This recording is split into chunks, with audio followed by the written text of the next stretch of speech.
Alrighty, well then, sorry for the interruption, but welcome along to the third Fuel Indy 500K qualifying presented by Project 2. Now, Fuel runs on a dual series year, or dual season year, excuse me, so there's 2 seasons a year, but the Indy 500 only comes around once a year, so it makes it very special for these drivers.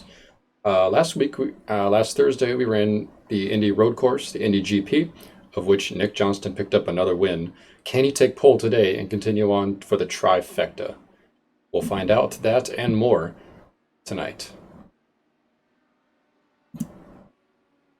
We have drivers out on track right now, running some practice laps. I look at Matt Hollabaugh, a known Indy contender on ovals, very good at his craft, regular Indy fixed driver.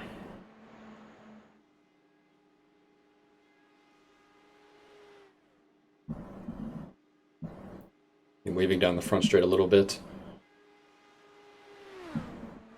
Drivers' meeting should be starting here soon, so we'll expect this to be the last of the practice here.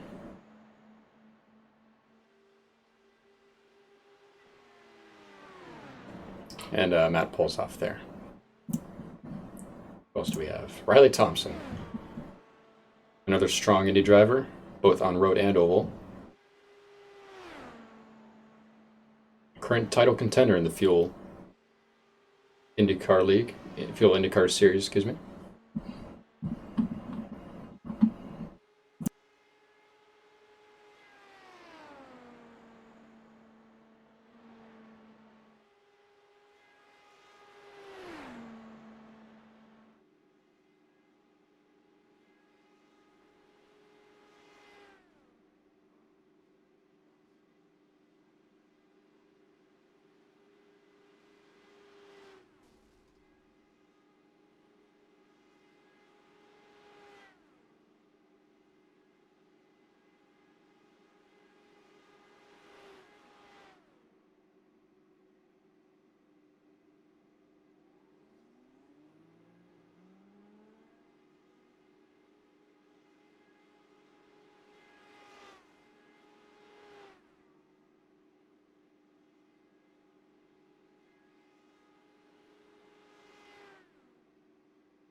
You can see Riley's pulled out from the pits, as have most of the drivers here today.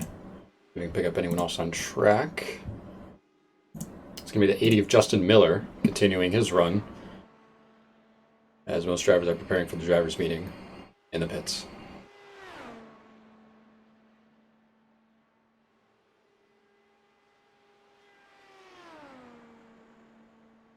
Do let us know in the chat if the audio levels are okay for you. It's a little bit finicky, but hopefully we can get us sorted out for a good viewing experience for you guys.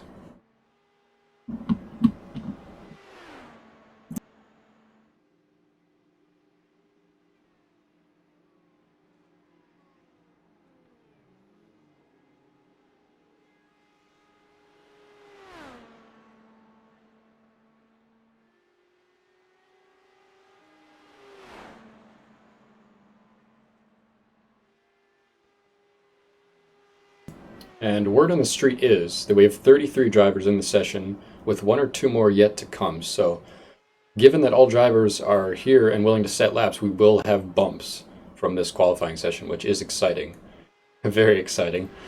Last time out, last May, we had no bumps. We had under 33 drivers enter the qualifying, but this time around, we're looking to send 1 or 2 people home. So we'll see how it goes.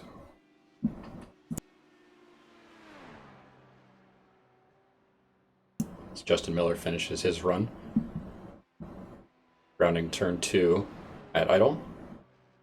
Anyone else on track? Oh, can't go backwards. Oh boy.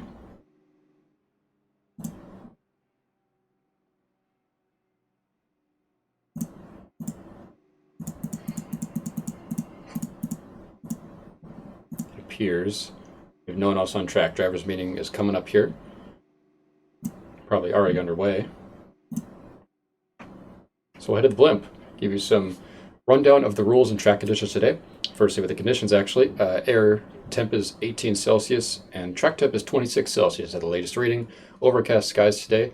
So the track will remain cool, allowing for much faster laps than usual, which will be very cool to see. The fuel qualifying format runs very similar to that of real life Indy. You get 4 laps, and the average time is taken though in fuel, not the speed, as far as I know. I will be corrected by Will very harshly if I am wrong on that. You are not given a warm-up lap in this qualifying session, unlike real life. It is straight from the pits, and then when you hit the line again, that is your first timed lap. According to Mike here in chat, speed is taken instead of time, so my mistake there. Only the top 33 drivers are taken from qualifying to the race, so we have more than that in the session, and we will have 1 or 2, or maybe more people going home today. And a clarification from Jason as well, speed and time both correlate together, so either way, the order will be the same. My bad on that. I'm not any kind of Indy 500 vet. I've actually never run the fuel, or not the official iRacing Indy 500. I've run the Fuel 500, but that was over a year ago, and that was quite a while. Like I said, this event only comes around once a year, so let's see who's coming up first here.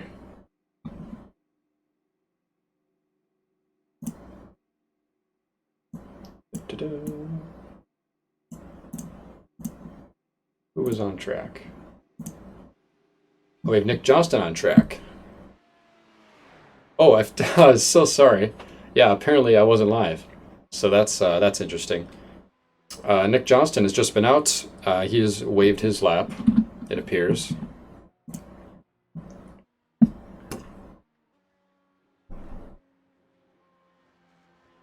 We have our sorted times up.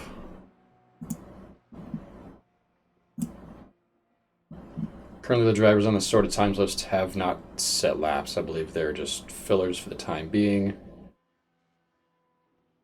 Jason Brophy ran an average of 38.8.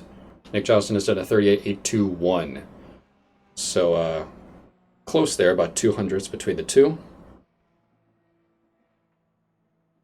Average speeds in the high 231s for both drivers. Now going on to John Wilco, it'll be.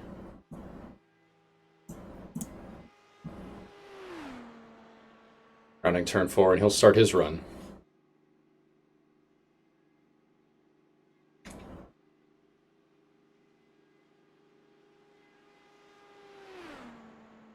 A little high into 1, little off the line, maybe about a tire width, and giving a lot of berth to that wall as well.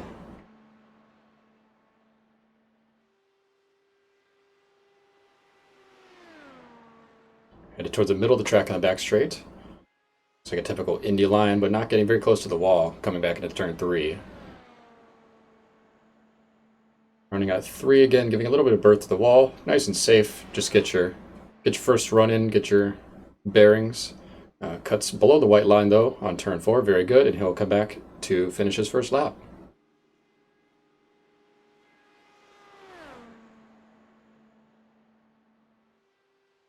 John Wilco, very adored driver in the Fuel Racing League.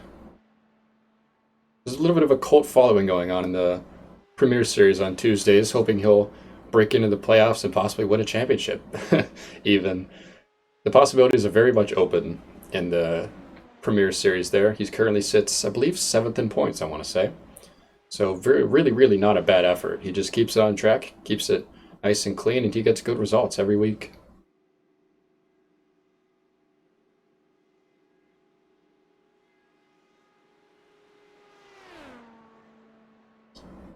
First lap there at 39.1, second lap at 39.07.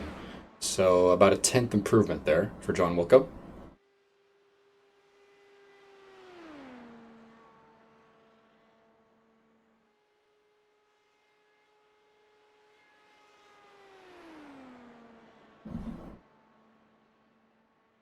Ooh, a little close to that wall. Comes down a little early into 4. That might compromise the time.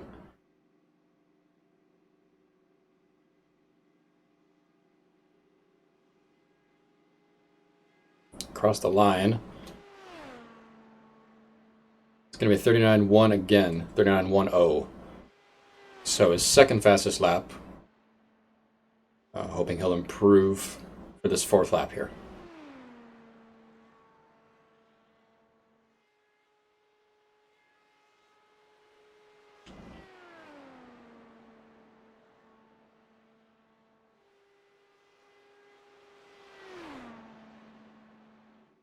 Rounding 4. Looked like a clean lap to me. Let's see what he ends up getting.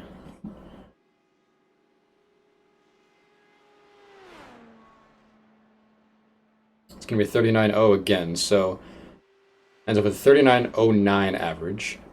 About 2.5 tenths off of the fastest guys in the session.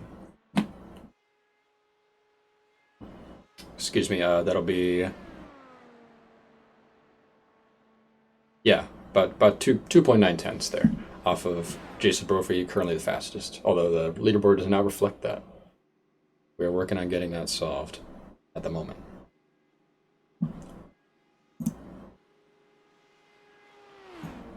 Next up is Dakota DiCenzo.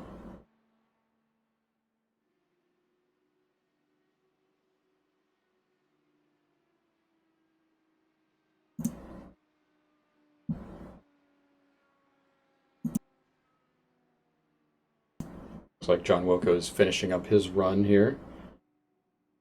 Finally down, hanging into the pits. I'll have Dakota out in just a second.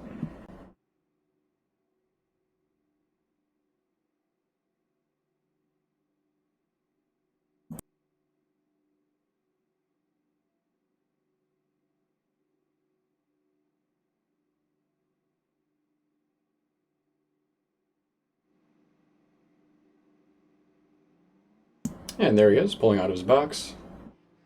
And out onto the track. And that open wheels number 43 machine. Going wide in the chute. Coming back down. That's a typical qualifying strat here at Indy, at least for the iRacing drivers. Let's go for this camera here. See what we can see.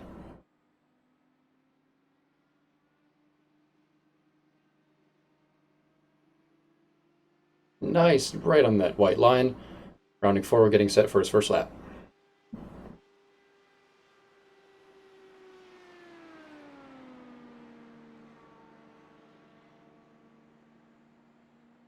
Right down to the curb in turn 1. Very clean. Back out to the wall. And then right down to the curb again in 2. Looks like a clean run so far, at least on the first lap.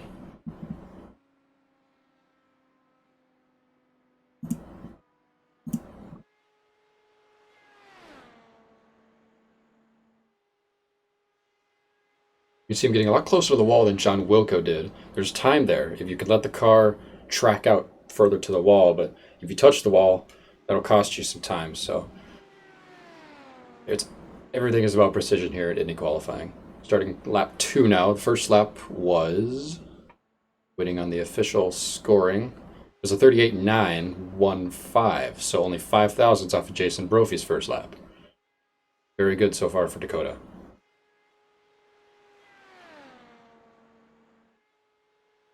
Down the back and looping it into 3 again. Just tagging below the white line, back out to the wall. A little further out this time, though.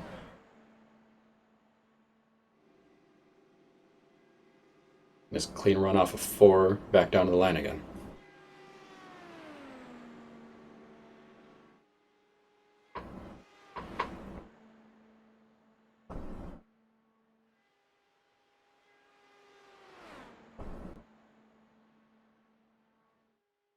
Second lap was a 38.8.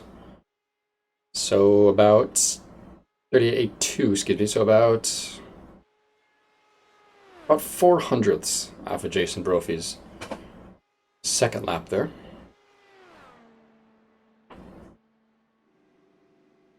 Still a little bit of time to be found, obviously, but doing a very fine job for himself as he comes down the front straight and finishes his third lap. Our leaderboard working now. Jason Brophy in the lead, Nick Johnson second. That last lap was a 38.78 for Dakota, so another about 2 hundredths off of our leader. Doing very well for himself at the moment.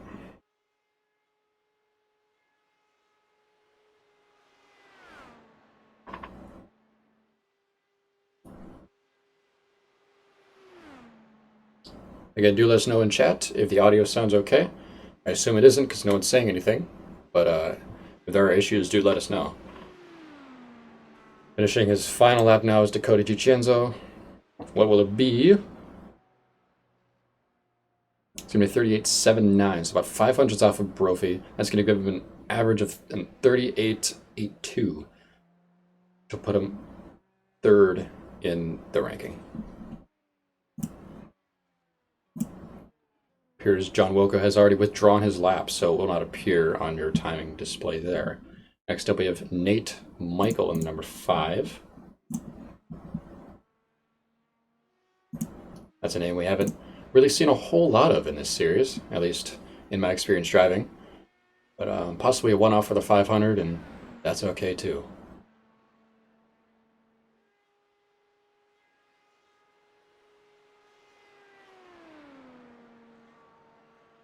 Conservative line off of 3, routing out to 4. Let's see what he can do.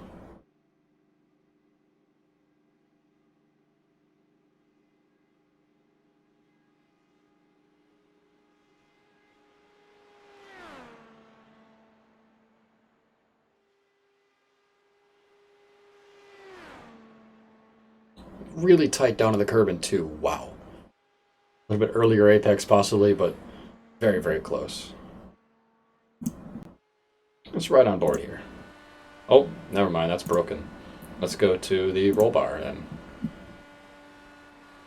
Oh, maybe a little bump off the wall in the short shoot there. Couldn't tell if that was netcode or the real thing, but close either way. Finishing his first lap. Coming on to the second. Down to the curb again. Real tight lines here. It's a 38.98 for the first lap. The bump up against the wall, if it was a bump there, might have hurt him.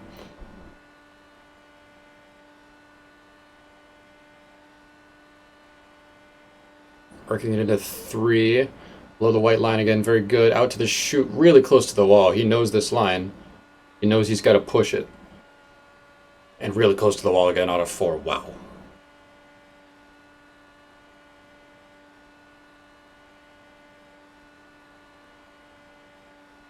Second lap's going to be 38.83. The second slowest of the times currently, so something not really working for the number 5 there, I don't think. Second slowest of the lap 2s anyway.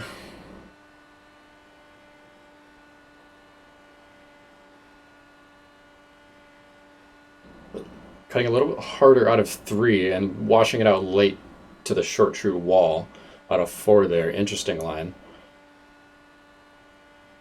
I remember running that line a little bit in my last year's session, so could be worth something, maybe not. 38.79 for the third lap. Again, second slowest of the lap 3s for Nate Michael.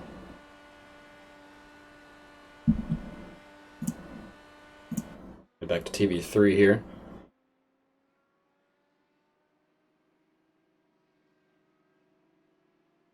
Catching the chute. And off of 4, what'll it be?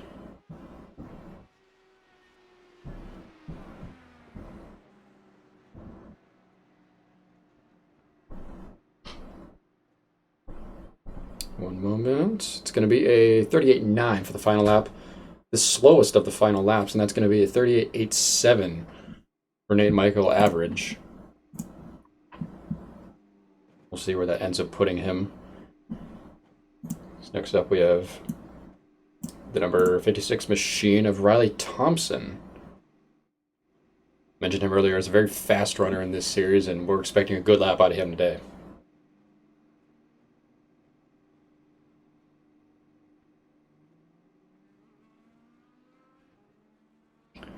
Hey Robert, how you doing? This isn't a typical stream here. I'm streaming my league's Indy 500 qualifying. So very exciting. Bit more official, but hope you're enjoying it all the same.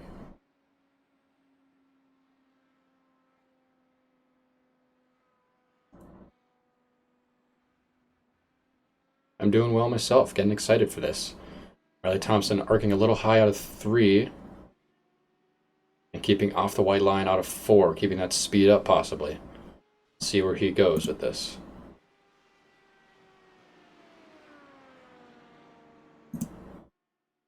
Let's watch how close he gets to this wall here. Oh, very close. He knows this. He knows this track. He knows this line. And again, very close to the backstretch wall.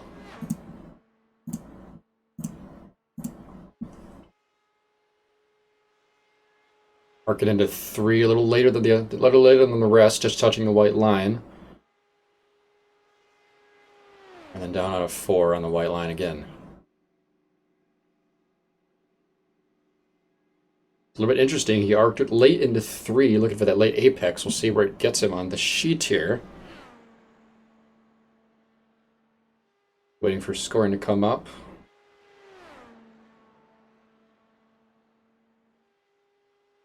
It's 38.93, so the second fastest first lap we've seen so far. Only second to Jason Brophy. Very close to the wall again into 3. Wow. He's pushing that Simza IndyCar very close to the wall. Get the most he can out of these laps here.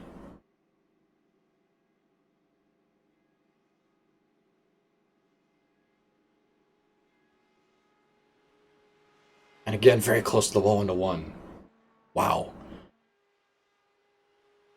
Let's get 38.812 though, that lap. That's the third fastest second lap. So missing a little bit of time somewhere.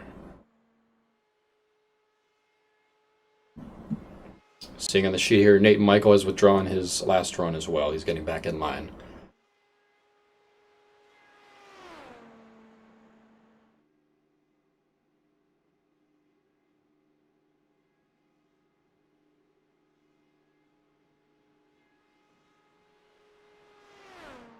Riley Thompson, lap 3, 38.775. That's the second fastest third lap. Again, only second to Jason Brophy, who put down an absolute smoker for the first lap, I gotta say. Incredible lap. The guy knows his ovals, for sure. Riley trying to challenge.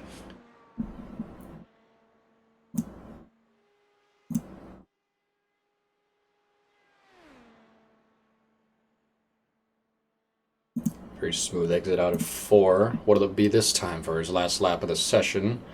Or of this run, anyway.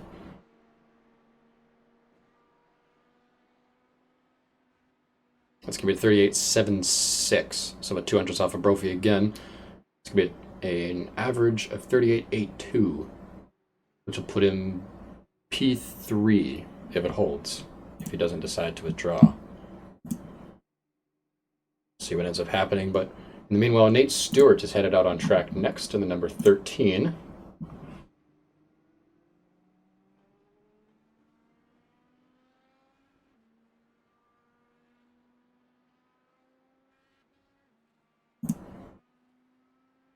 Still only 3 times that have stuck on the board. Drivers that have decided to keep their times. We have 2 withdrawals so far. John Wilco and Nate Michael getting directly back in line for another run.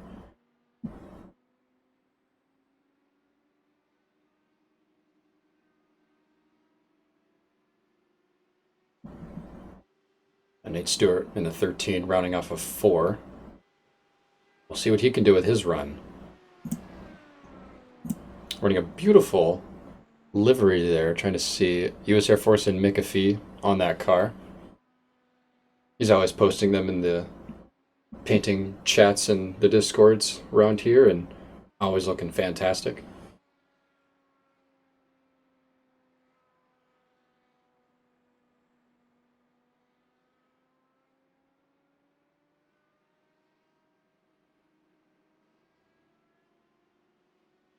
Close to the curb out of 4. Good line. Let's see where it puts him.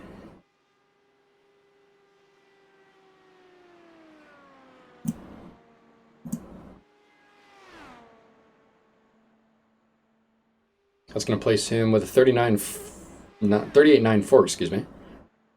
So pretty good first lap.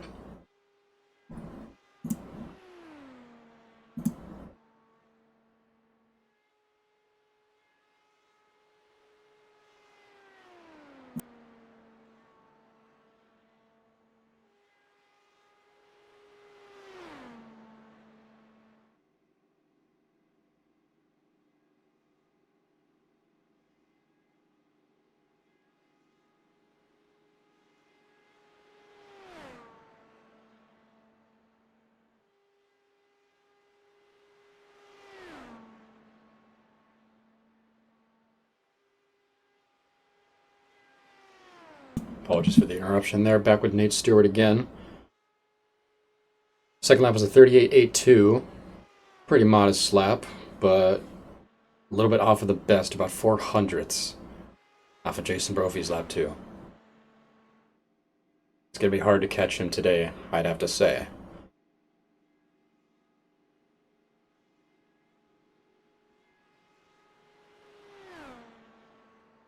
Right down to the curb and 1 again. Out to the wall.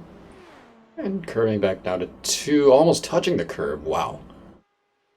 That was almost as close as Nate Michael had on his first lap. In fact, it was as close. If you touch that curb, you can really unsettle the car and kill a lap completely. But there's time to be had if you go right next to it. The third lap's a 38.8, 8.04.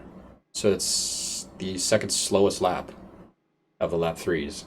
Coming down to finish his final lap, down to the inside wall. What'll it be? 38.78. So that'll put his average at a 38.837. The one which would put him last of those that have kept their laps. Riley Thompson slotted into third on our leaderboard. Next up we have Chad Frankenfeld. Now this is a guy we haven't seen in a long time in the Fuel Racing League, but he's been off doing his own thing with his own Elite Racing Series, running Indy Elite, and he's had some experience with some real-life IndyCar drivers, running in the recent IndyCar races as part of an online wave of drivers from the current coronavirus situation. Besides that, he's very, very strong on oval, and I'm excited to see where this puts him. Crossing the line, about middle of the track, coming back up to the wall and down into turn 1.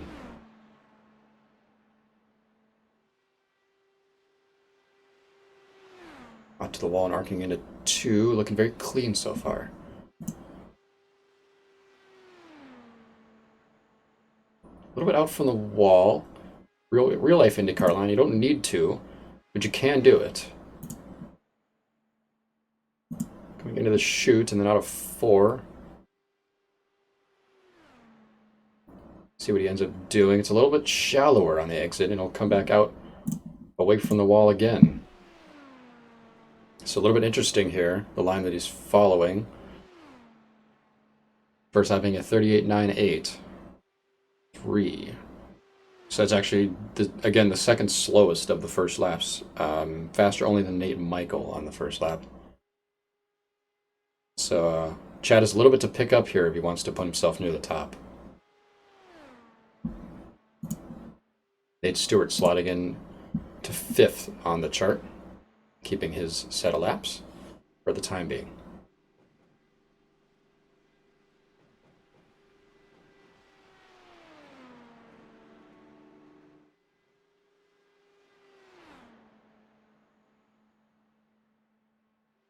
Second lap at 38.850, the slowest of any driver on lap 2, besides John Wilco. So a little bit of time to pick up here for Chad Frankenfeld. Down to the curb in turn 3, maybe trying to pick it up there. Running a little bit tighter line, possibly. He's keeping it low out of 3 and 4. I don't know if that's the way to go. Again, back out to the middle of the track. Interesting line here, we haven't seen it all from any other driver, and possibly for a reason. As he's gone, again, the slowest of any driver besides John Wilco on lap 3. So, not looking that great for Chad Frankenfeld at the moment.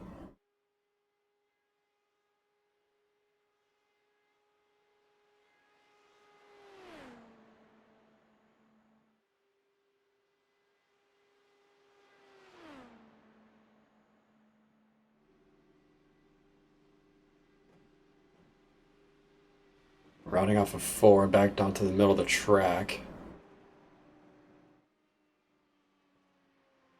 What's this going to turn out to be? A 38.95. So again, the slowest of anyone that has kept their laps, and the slowest besides John Wilco. So ending with an average of 38.902, the slowest of those that have kept their laps for the time being. So a little bit disappointing, I gotta say, for Chad Frankenfeld, as I believe it's Curtis Yancey making his round, and that's going to be starting his first lap already. Quick out of the gate here for Curtis.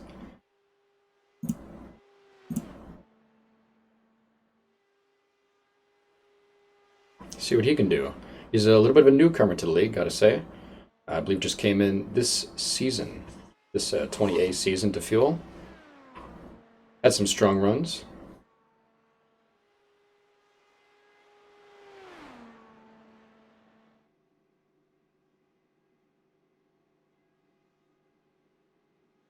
You can see he's a part-time, currently run 4 races in Fuel IndyCar. No top 5s or top 10s yet, but definitely room to pick up one here. First that's going to be in 38.985. 2,000ths off at Chad's laps, so again, a little bit slower compared to our leader, Jason Brophy. And Chad Frankenfeld has withdrawn his lap, I'm getting word now.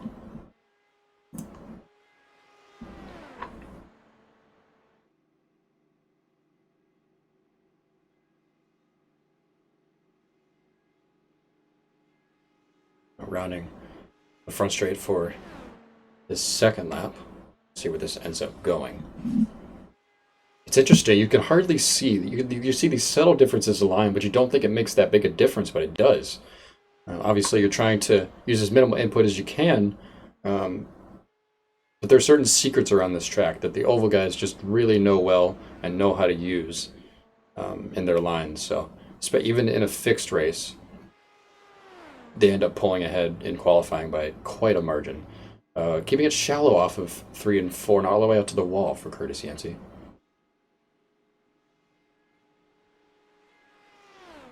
Second lap was a 38.86. Slowest of the runners besides John Wilco. Lap 3 was a 38.828. So again, slowest besides Wilco. I should probably stop shaming John Wilco here. He did delete his runs, so I can't technically say that he's the slowest right now, because he could definitely pick up some time on his next run. Sorry, John. Again, a little shallow off of 4 for Curtis, and we'll see where this puts him on his final lap.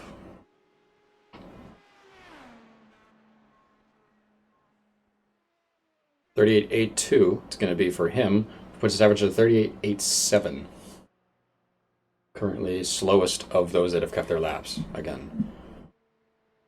Makes you wonder if the track is slowing down, possibly. Which could be the case very much. Matt Hollabaugh, next out. Very proficient Indy oval driver in his own right. You see him off in Indy fixed. That bright green, black, and white Thrustmaster scheme. Quite a nice car, I gotta say. Let's zoom in on it, have a look.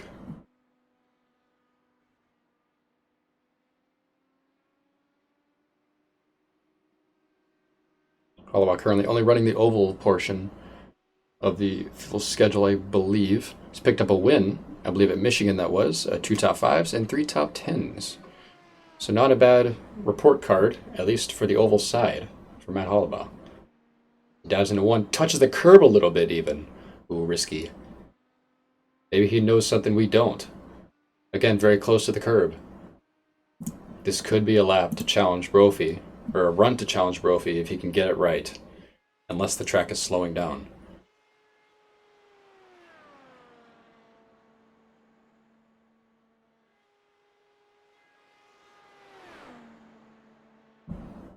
Let's ride on board and watch his line here, why don't we?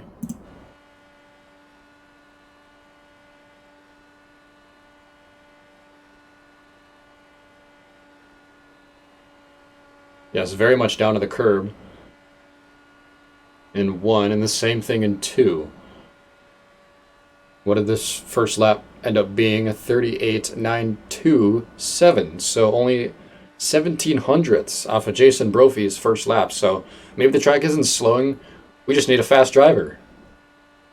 Not to discredit anyone that's already run, but Matt is known as a great oval driver, and we'll see where this puts him here, coming out of 4 onto his second lap.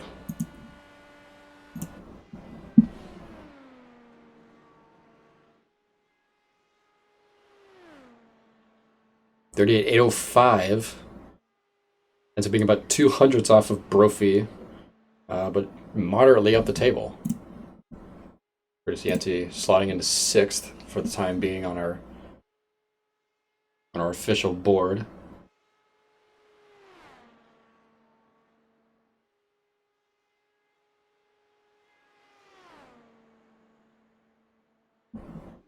Running every single corner down to the curb is Matt Hollabaugh, and that could be the key to success here, or at least one of them.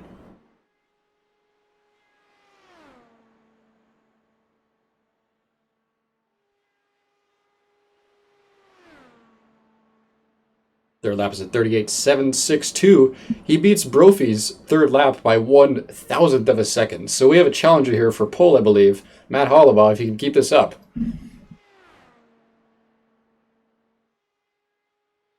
Running into the chute of 3 and 4. Down to the curb again, or at least close. This could be interesting here.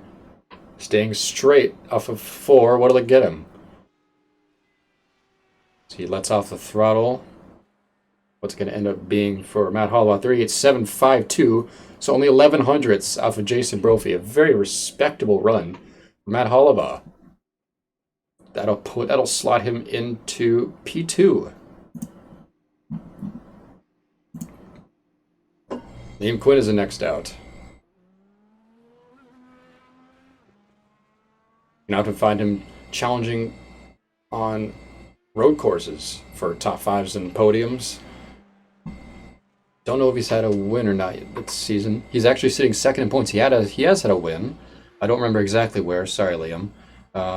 He has run the full season, got a win, 6 top 5s and 8 top 10s. So a very good season in the Fuel IndyCar Series so far for Liam Quinn. Running off of 4. Let's see what he can do in qualifying here today.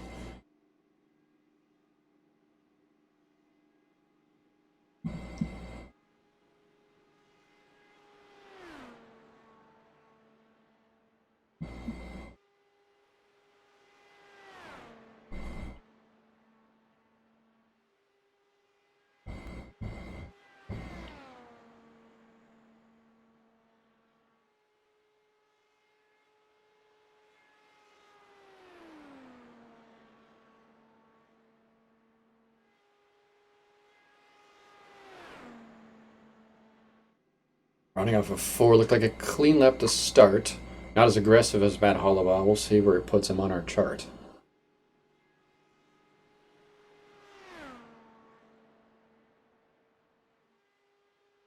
It's going to give him a 38.899, which, if I'm not mistaken, is the fastest first lap we've seen. That's incredible. 11 by 1100ths faster than Jason Brophy on the first lap by Liam Quinn. That's incredible. Not all the way down to the curve, so apparently that's not the way to go. There's time elsewhere in running a better line, I suppose. By Liam Quinn. Lap 2 is a 38.809, so a little bit slower than Brophy, about 200ths. Just 4,000ths off of Matt Hollabaugh's time on lap 2.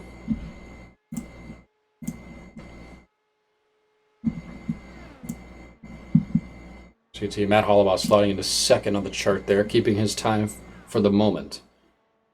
Down to the white line for Quinn, and a standard run out to the wall.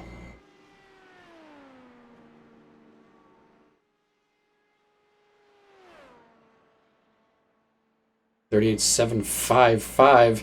That's the fastest third lap we've seen by Liam Quinn now. The track is not slowing. If anything, it is getting faster. Or maintaining the same speed, but Liam Quinn is just smoking it out there. This is going to be close for the top spot right here. Out to the wall in the short chute, cutting down to 4. And see what this final lap will get him here. It could be pole if he's done it well enough.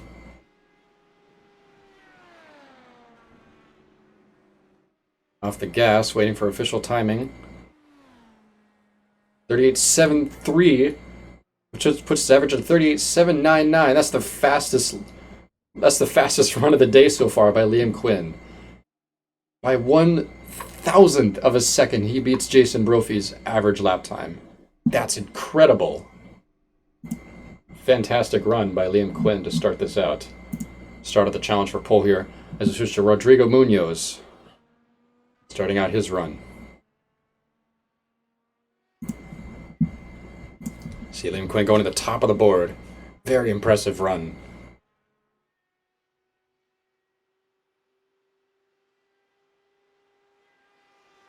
Munoz doing well for himself so far in this season of the Fuel IndyCar Series. Run all 10 races, picked up a top 5 and 8 top 10s. So Mr. Consistent, if you will. Currently sits 7th in points. Does Rodrigo.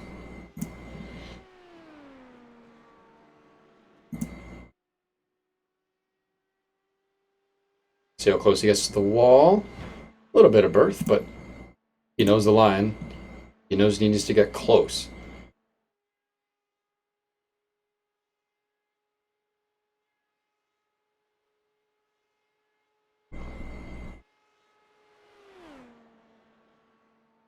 Nice below the white line in 3 and out to the wall, arcing in a little bit later into 4. But out to the wall again, not taking it shallow like Chad was.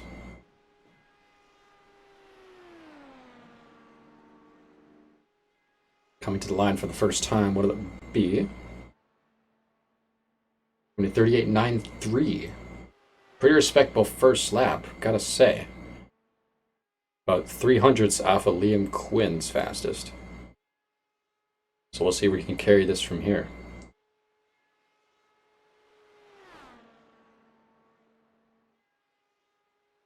Above the white line in 3. Arcing down into 4. Late apex. Just kissing the white line. In 4. Interesting line we haven't seen yet there again. Let's see where it places him. Second lap 38.86, so about 600ths off of Liam Quinn's fastest lap 2, and about 800ths off of Brophy's fastest lap 2. So possibly that late apex not working for him in turn 4. Not as close to the wall there. Oh, he's missed the apex of turn 3 by about 2 tire widths there. That'll lose some time right there. Just not being as aggressive in 4 than either. Just kissing the white line, so this lap ought to be a little bit slower.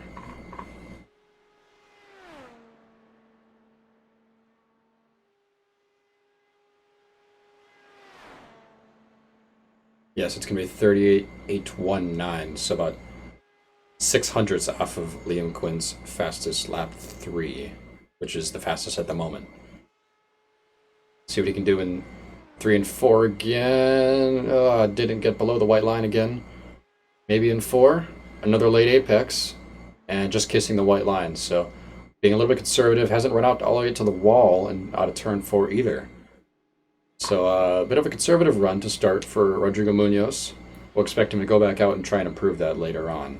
That puts his average at a 38.853, which will currently be the slowest of those that have kept their times besides Yancey.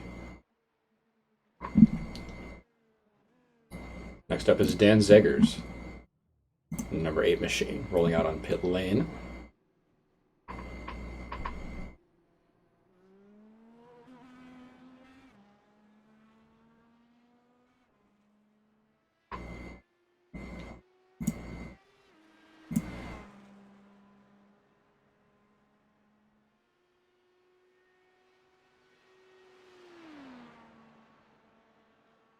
Dan Zegers has won one previous race in the Fuel IndyCar Series. Not sure entirely where it was, but it appears a very partial schedule for Dan in this Aero McLaren testing paint scheme. Running out of 4 in his number 8 car, crossing the line. We'll see what he can do with this lap.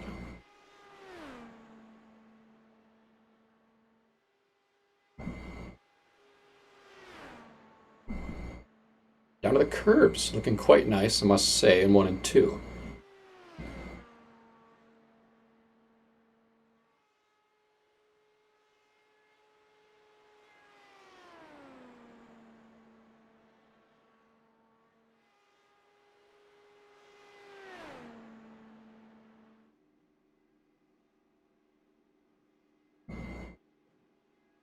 Very clean off of 3 and 4.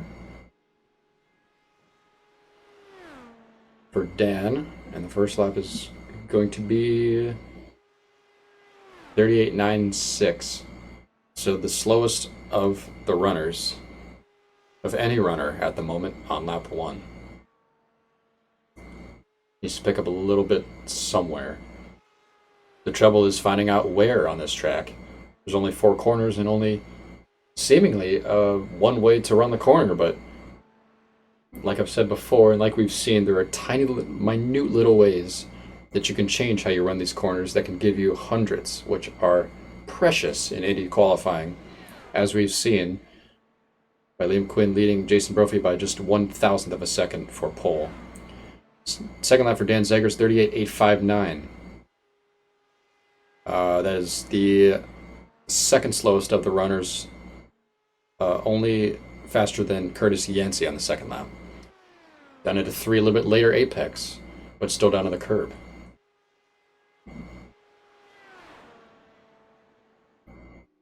Ooh, a little close to the wall at a 4, but you can tell he's carrying the speed, trying to let it round out.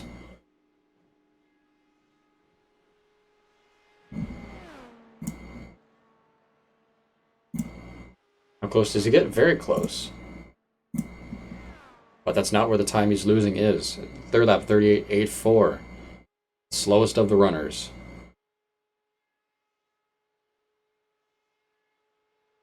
We do a follow. Thanks for following Skeeter Streams. Above the white line in 3. And just touching the white line in 4. So this lap might be a little bit slower as well for Dan Zegers.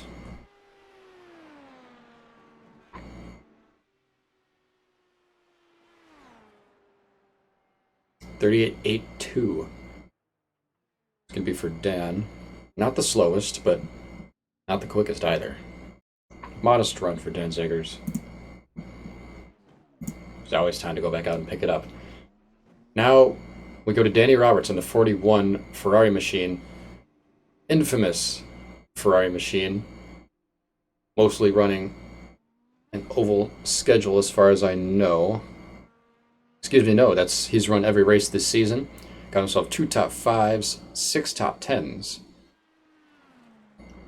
So run pretty solidly overall. He's had some poor luck I've seen in a few races, especially on the road side. Known for being aggressive on the oval side. So we'll see where that aggression can carry him.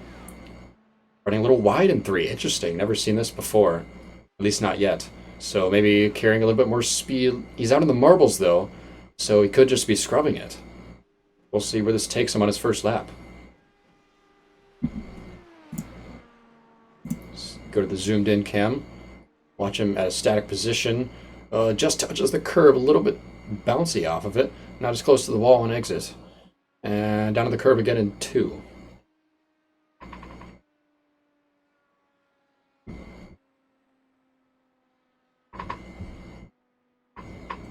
On the back straight, up close to the wall.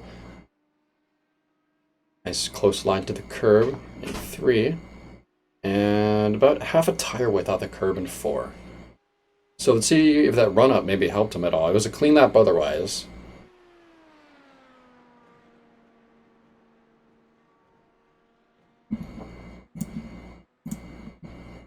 First lap being a 38.97.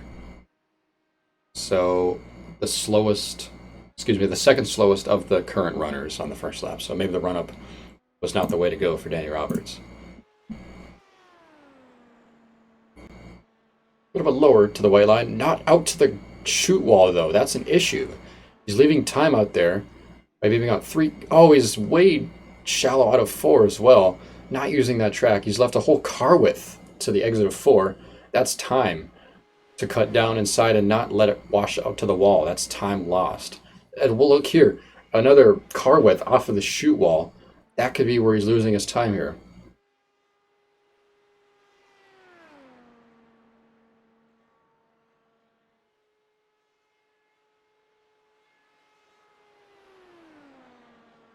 Down to the curb in 3, but he's not going out to the wall again. Second lap was a 38.809, so he matched Liam Quinn on his second lap. Maybe he knows something we don't. Again, shallow off of 4.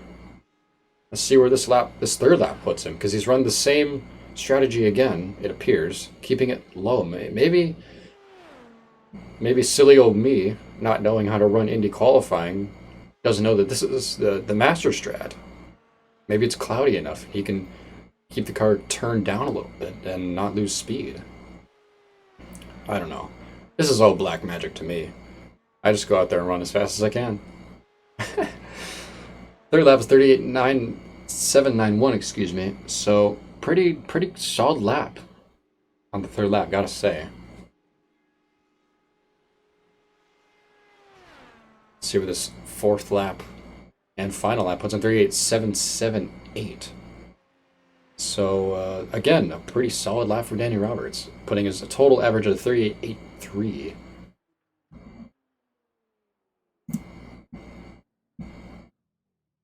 That's a pretty solid run for Danny Roberts. Picked it up in the second run, or the second half of the run for sure. Next we go to Felipe Radicic in the number 6 machine. Hasn't made too many field appearances before, excuse me. But definitely in and out. Danny Roberts slots into P7. So it just needs to pick up a little bit of time in the first part of the run, which that outlap running wide in 3 and 4 could have hurt him. Felipe has run 3 races so far this fuel season. No wins, top 5s, or top 10s, though, unfortunately. Maybe he can pick one up here in the Indy 500 come next Thursday. We'll see.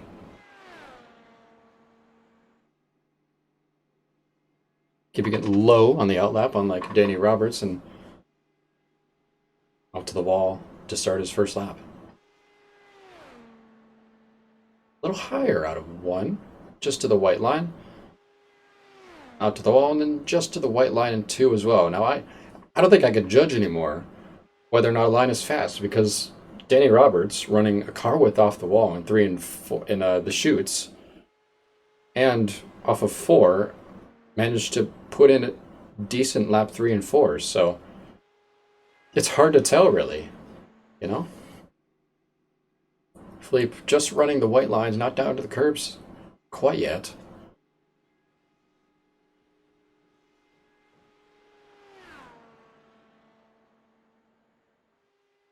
.38.95 for the first lap. Solid first lap, about 200s faster than Danny Roberts at least.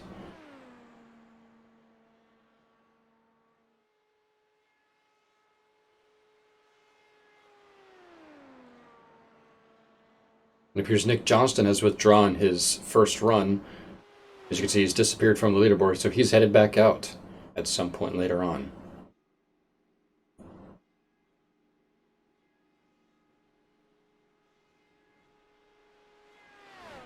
Felipe again running a little bit conservatively, just dipping tires onto the white line, if anything. Nothing too crazy. Which, on your first run, maybe you don't need that. Second lap, 38.809, matches Danny Roberts' second lap, actually. Which also matches Liam Quinn's second lap. So we have a 3-way tie for the third fastest second lap.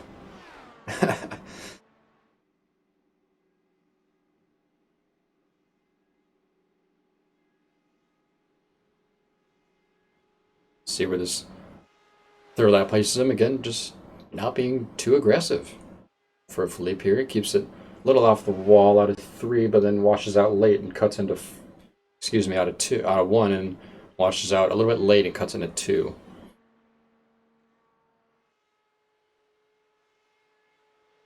Still waiting on timing and scoring to fill his third lap. In the meantime, just cruising around, really. Third lap, 38.78. So about 300ths or so off of Liam Quinn, our current pole sitter. And that'll finish Philippe's run. Danny Roberts has also withdrawn his run.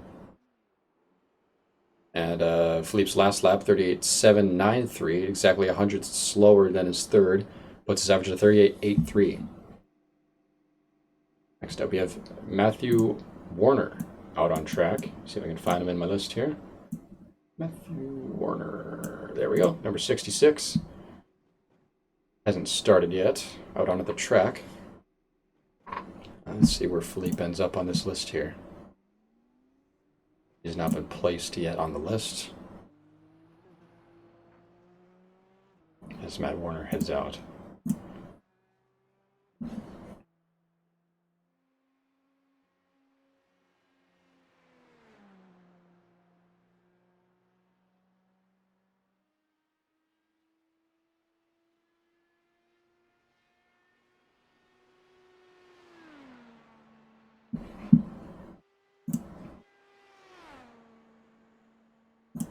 Philippe's still not placed on the board at the moment.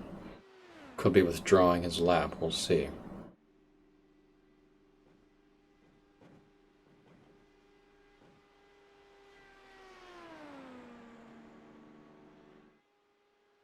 Looking for Matthew Warner on my list of people here.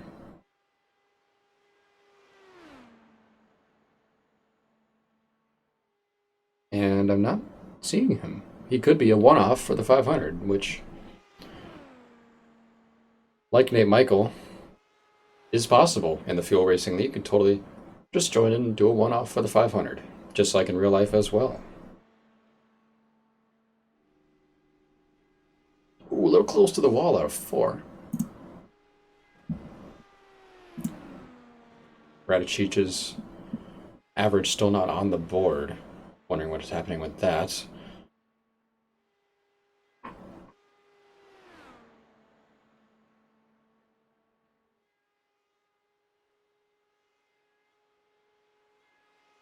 First lap for Matt was a 38.98. So a little bit slower. See what he can pick up in the remaining laps.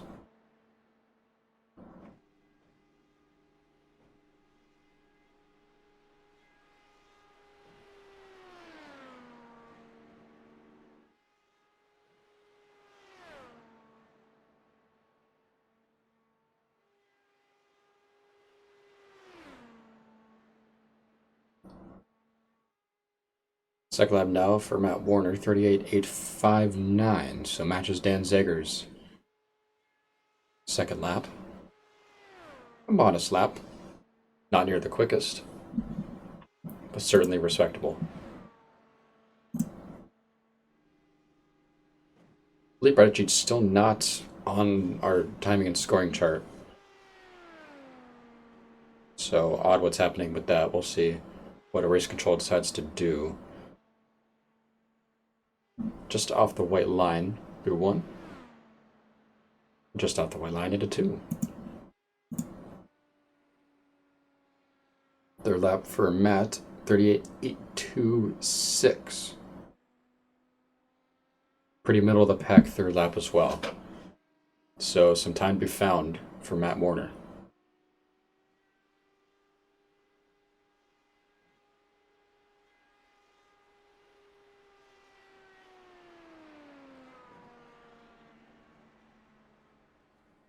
Now slowing down as the end of his run. Let me see Philippe Radicic appear on the board, P6. There we are. Very good. Matt Warner ends with a 38.891 average. As we have Mr. Thomas Bressi headed out on track. Fuel Premier Series regular. and current contender for the Premier Series title with Nick Johnston. So very quick on oval and road as well. One of the most well-known drivers in the league. Has been around for a good while in the field racing league as a whole, and just started running more IndyCar recently as well. Gets down to the first curb in turn 1, and the first curve, and the curb in turn 2 as well. So he could be going for a little bit harder lap here.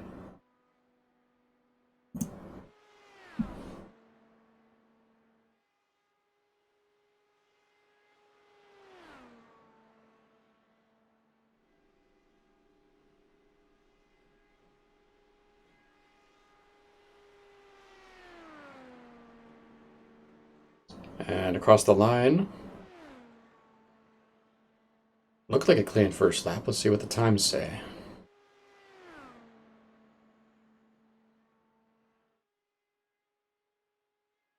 Good 38.896 to start with for Thomas Bressi. So 3 thousandths faster than Liam Quinn's first lap, actually. So it could be on for a good run here. Dipping out of the curbs again in 3 and 4. Let's right on board and watch his line here.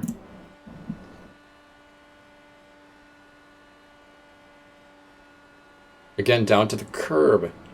Right out to the wall again. Very smooth on the inputs. Not as far down that time, but he's still using minimal input. Second lap, 38.788.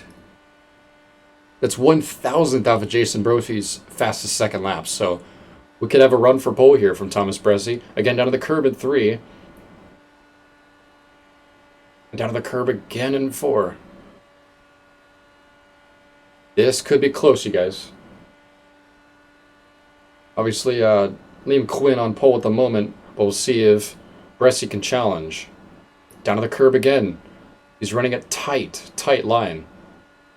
And it appears to be working. 38.761 for the third lap. That's 6 thousandths off of Liam Quinn's third lap.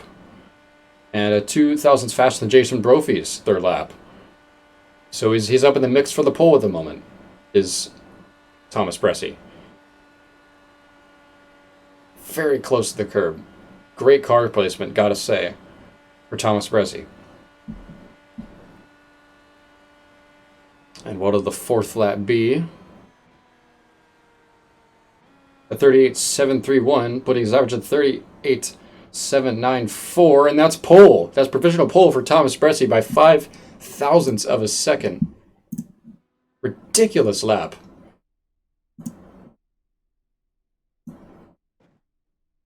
That's fantastic to see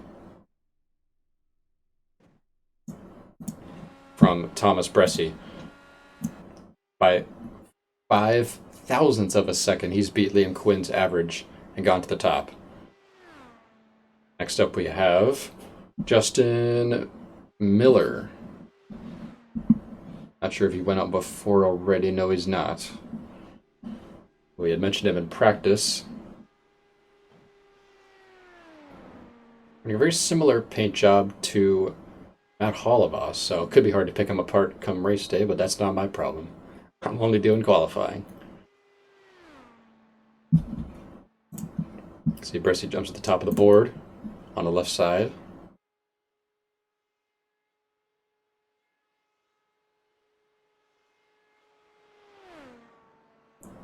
Down the curb a little late. Again with the late apexing.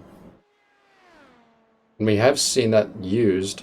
It's not been that well utilized, at least for getting time out of the lap. But we'll see what Justin Miller can do with that.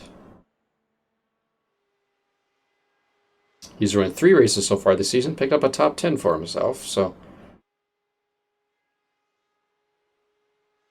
first lap being a 38.987. So almost a whole 10th off of Thomas Bressi's first lap. So the late apexing, not exactly working. Got to get that smooth turn in maybe. Maybe that's the key to this running.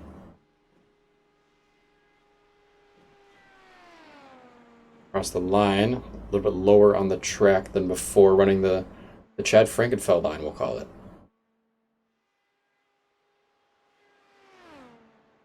Set lap's going to be 38.87. About 900ths off of Bressy's fastest. So some time to pick up for Justin Miller.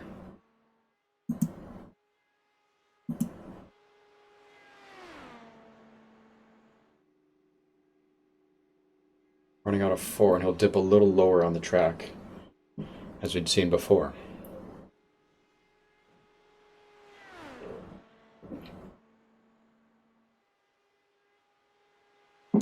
Little weavy out of the first corner, trying to keep it off the wall, but then coming back out to the outside to set up for 2. So not as smooth as you like, but trying to do his best here. 38.843 was the third lap. It's about 800ths off of Bressy's fastest now. Where the Jason Brophy has now withdrawn his fastest as well, so he's headed back out at some point. We'll see him again on track. Obviously trying to go after Quinn and Bressy for this pole here. Letting off, finishing his 4th lap to 38.85 for Justin Miller. A modest run, not the fastest, but he knows he needs to pick up time, and he can do it again. He can run back out and continue later on. Brad Ringer in the 04 next to run. In Indy 500 one-off, as far as I know. In the Copenhagen number 04 car. With what appears to be Tony Stewart's 14 on the engine cover. Not sure what that's about. Can't exactly see it. Trying to pick out what it says as it comes down the front straight here. Could just be a tribute to Smoke, to be honest. Not entirely sure, but that's alright. Just below the first line into 1. Not a bad first. Couple of corners for Brad Ringer. Looked like kept it a little bit off the wall out of 2. Down to the curb in 3. Keeping a little bit of berth to the wall, and then same thing in 4. And leaving about a car width off of the wall out of 4, excuse me. So it appears that there isn't time there, because Danny Roberts was the only other driver to have done that, and he ended up what was P7 on the charts at the time out of 10 or 11 drivers. So wasn't exactly the fastest way around to cut it shallow, but Brad Ringer trying it anyway, see if maybe he can extract some time out of it. Keeping about a half car width to the wall in the short shoot of 3 and 4, and then down to the curb in 4, and about a car width off again. Interesting.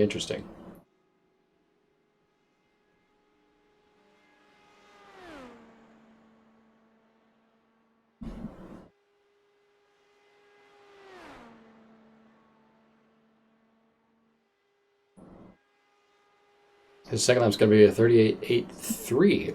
So about 400ths clear of what Justin Miller ran, but still about 500ths or so off of what Bressy was on. So possibly being a little bit more smooth about his tactics, but still leaving time on the track. Swooping back up to the outside wall to start his 4th and final lap here. Down to the curb again, but a little bit later apex. Keeping it down from the wall, letting it wash back out, and then down again. Did it get to the apex exactly? About a half a tire width off the white line in turn 2. And keeping it in the middle of the track and swooping back up for 3.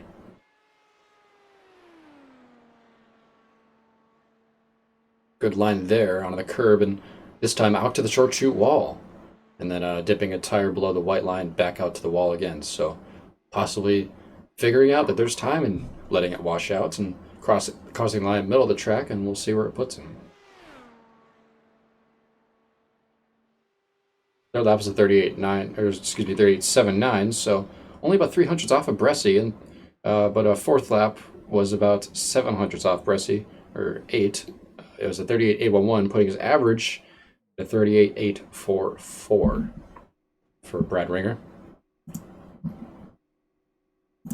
Next out is Eric Gonzalez, owner of Gonzalez Motorsports, regular oval powerhouse in the Fuel IndyCar Series, and oval ringer himself. Doesn't show up too often, but when he does run well. Let's see where he can put that number 42 GMS Chevy in today's qualifying.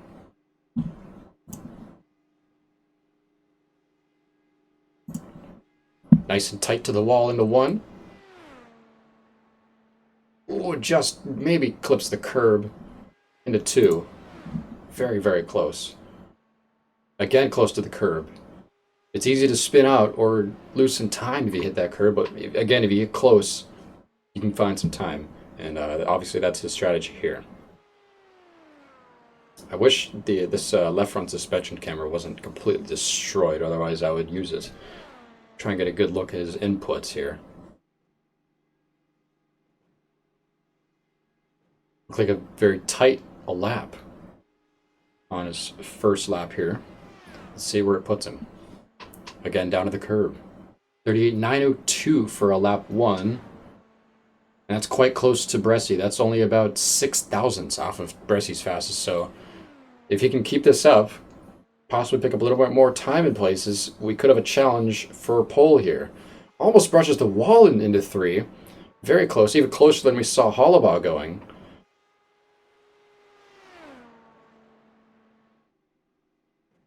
Another very clean lap by Gonzalez here. Justin Miller has withdrawn his lap, as has Dan Zegers. Liam Quinn has withdrawn as well. Down to the curb again. Wow, that's impressive. Impressively close.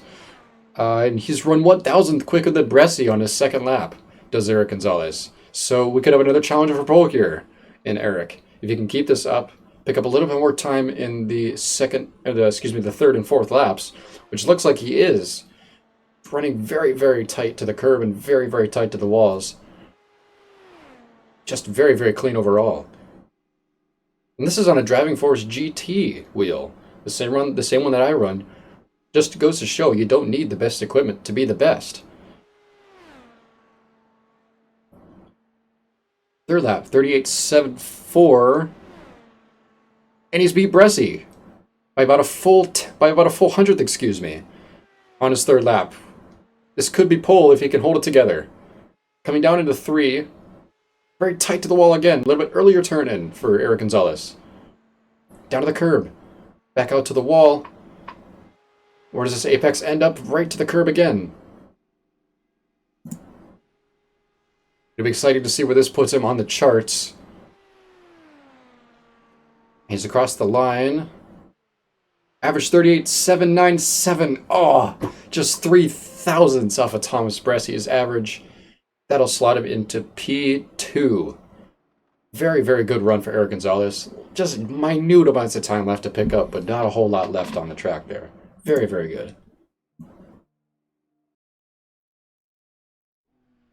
Andrew Wood out next in the 32 machine. Running a pale wood textured paint scheme, I believe. Unless he's changed it, which it appears he may have. Oh, that would be unfortunate if he's gone away from the wood texture. A little bit. Locked it up in the pits there. Interesting. But, let's have a zoomed in look here at his car. Oh, he does still have the wood texture. Very good. Andrew Wood running the wooden car, if you will. Wooden number 32. Again, another really solid performer this season. Currently sitting third in points with a win, 4 top 5s, 7 top 10s, and sitting about 52 points behind points leader Nick Johnston. So, been a very solid season for Andrew Wood. Picked up a lot of pace out of nowhere on a lot of road courses. Seen him come up and run near the front a lot of times. So, let's see what he can do for his Indy 500 run.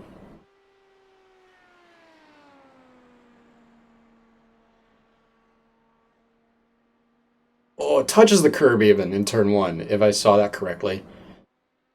That's incredible. He's touched it again. He's gone to the curbs in turns one and two. That's impressive. Let's go to the onboard and watch him see if he'll do it again into three. All very close on the left sides. Really doing four. Again, very close, but he hasn't touched them. He's going all out here for this lap.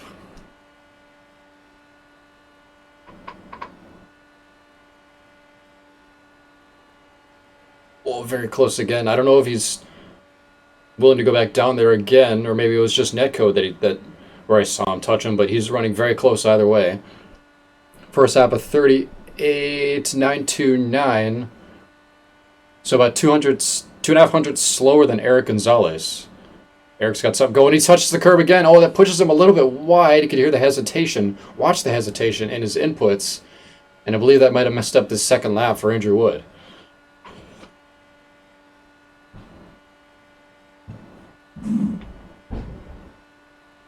Well, coming out of the third lap, it'll be interesting to see how that affected him. 38.83, yeah. About 500ths off of Eric's fastest. Oh, hit a little bit of a bump into two down near the curb again. Really tough stuff, trying to get the most out of the inside, but he's having issues. Maybe going a little bit too hard with it.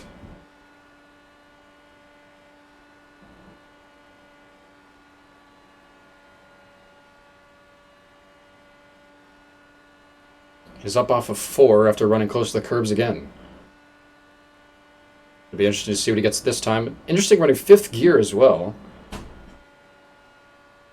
don't know if that's what everyone else has been doing, but on my fixed set running, I was running in 6th, so maybe it's a different setup. Probably a different setup. 38.8 flat for Andrews, so, oh no, about 500ths off of Eric's lap on the third lap here.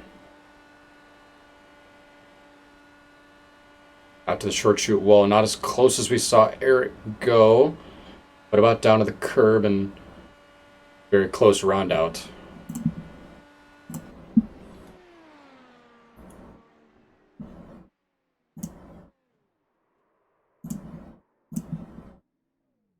You see more drivers withdraw their laps. Eric's withdrawn his lap after going second fastest. He's withdrawn.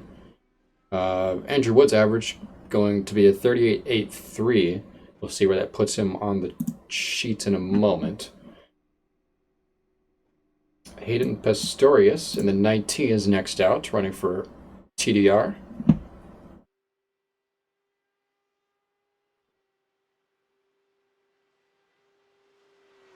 Justin Miller, Brad Ringer, and Eric Gonzalez all withdrawing their laps. Interesting, Eric not keeping his lap at the time. He wants pole.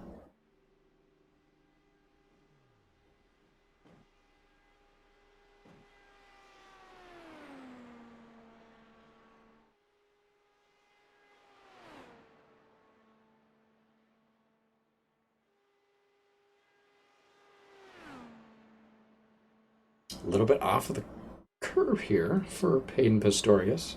Not as aggressive as we've seen the others. That's for sure.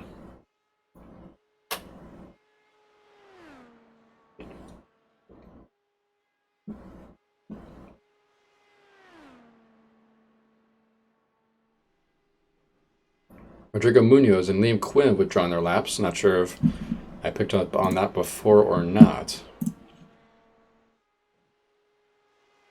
So not a whole lot of time sticking to the board at the moment, maybe about 10 of them at a time. Pastorius about a tire width off of the white line. Not really where you want to be, according to what we're seeing here. See if I can get Eric Gonzalez for an interview here in a moment.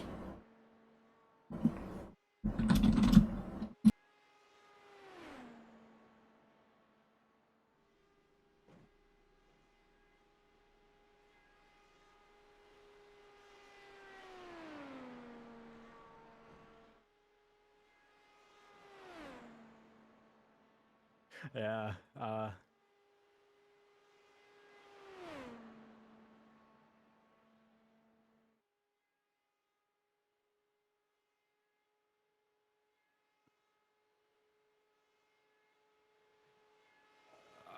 Well, the way the system is working is that the time gets withdrawn once you go out on track to set your second lap, and when you withdraw your time, if you miss the time, the worst thing that, or you miss your slot, the worst that happens is you get sent to the back of line.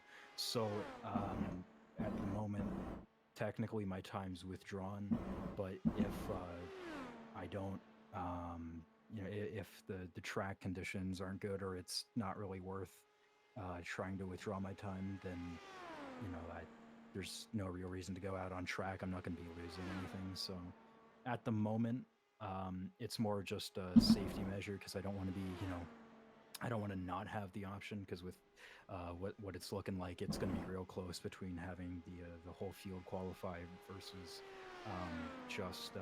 just having uh, it's gonna be like close between having the field qualify and then who's going to be able to qualify. So it's better just to be able to have the option to make it and make that second run rather than to be at the end and not have the ability to set because there's no more time left to make a second run. Right. I had my mic muted there. Sorry. I had asked him why he deleted his first run there, and that was his answer. What are you hoping for GMS's efforts here in the Indy 500? Oh, where's he gone? Eric, are you there? Hello. Hi. Asking, what are GMS's hopes for the Indy 500? You're looking for a win, looking for a podium lockout. Will you maybe stop a driver to benefit a driver? What do you do for a win here at the Indy 500K? When it comes to the team orders and things, we're pretty let the let each other battle it out. Um, we've seen that at Michigan where Brophy and Matt got together. That's not what we want to see, but when it comes down to it, want to we want to have everybody have a fair shot at winning. So, during the race, we're going to be, making sure that we're all taking care of each other. Not doing something dumb and putting ourselves in a that would hurt our chances of, Right. as a team on track to go for the win. Um, you know, we and each of us want to do it. Each of us want to be that one who's going to win. So we don't have any. We're gonna at the end of the day, we're going to fight amongst it if we can. So it'd be nice to have the ability to be in that top three. To get that podium lockout would be something that would be a nice accomplishment, regardless of who won. But I think that my goals are I definitely want to get the win. It's Indy and the Indy cars. It's the match that I think that as an oval only driver, it's the one that I want out of all of them. So. Well, thanks for talking to us. Good luck for the rest of the qualifying session. Eric Gonzalez, everyone.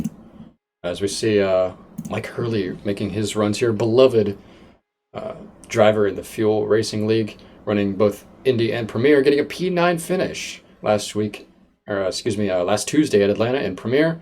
So definitely always coming out with 100% effort in these races. Tends not to be the fastest, but he definitely puts in 110% to go as fast as he can. First lap 38.9, second lap 38.89, third lap 38.86. So not near the fastest, but I think he has the ability to pick up time where he needs to. We'll see where this pans out come the fourth lap and his average. Hayden Pistorius ran an average of 38.823. Trying to see where that slots him in. That slots him into fourth, matching Riley Thompson's fastest, actually. So that's his old teammate as well, Riley Thompson, who has moved to Simza Esports since the start of the IndyCar season. Mike finishing his run at 38.888. So an average of 38.912. Currently the slowest of the keepers at the moment.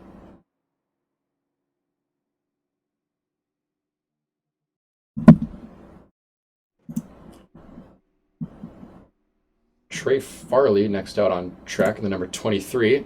This is another Fuel Indy 500 one-off. So I can't say a whole lot about him, but I can say he's got a very nice paint scheme there. I do like it a lot. Nice mix of pastel colors.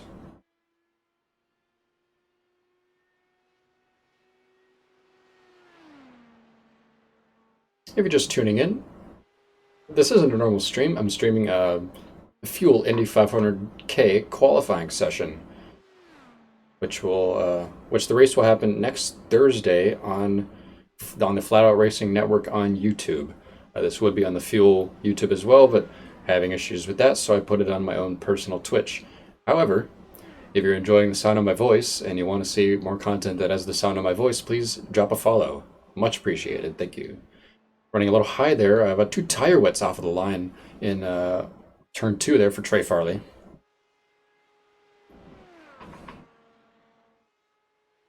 Not as tight as we've seen the faster guys go, and just onto the white line and a late apex there as well for Trey. And about another tire width off of the line in 3 and 4. So it makes me wonder if he's having issues with FOV or view because he's not getting the car placement he wants at the moment, or that he needs. Maybe just not being aggressive for the first run. Could be. Just down to the white line, 1 and 2.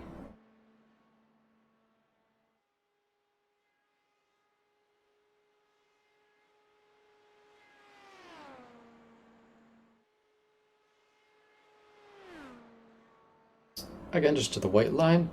Probably being a little bit conservative for the first run. Maybe getting his bearings. I'm sure he's been watching the other drivers to see what they're doing. And trying to maximize that time later on. First lap's a 39.14. So the slowest of the current runners. Second lap 38.889. A bit of an improvement. About a 100th quicker than Mike Hurley's second lap.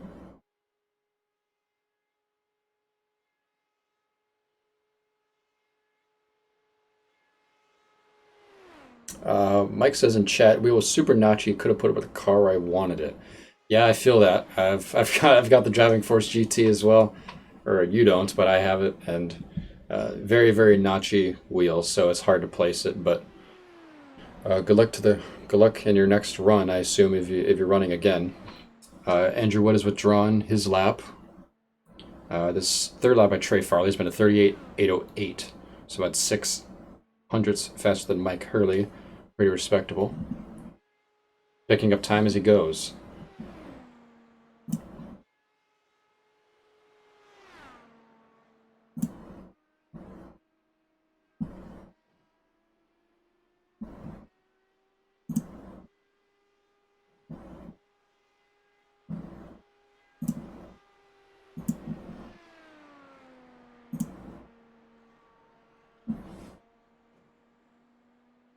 His fourth lap going to be a 38.852 for Trey Farley, putting his average at a 38.922, about 100 slower than Mike Hurley. Next out is Richard Nash in the number 97 machine. Is he here? There he is.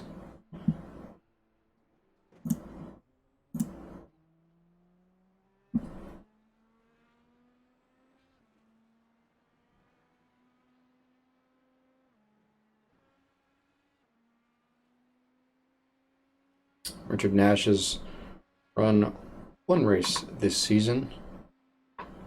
Got 21 points off of it, so it must have been a pretty decent finish, about mid-pack. About mid-pack. But very much a part-time driver. Mike running a Franken G29, he says. Only run again if I'm in danger of being bumped. Which is possible, because word is on the street that we got more than 33 drivers here tonight to set laps. So it'll be interesting to find out if anyone gets bumped from tonight's session.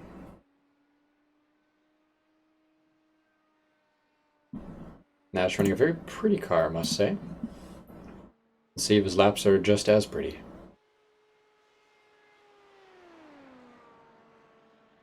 Just dipping a tire below the white. Nowhere near the Eric Gonzalez or Liam Quinn levels of aggressiveness, but still clean nonetheless.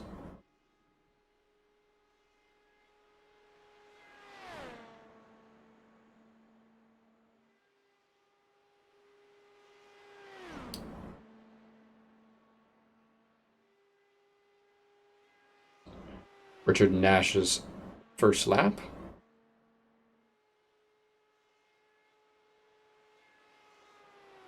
See what it'll be. He's dipping a little bit below the white.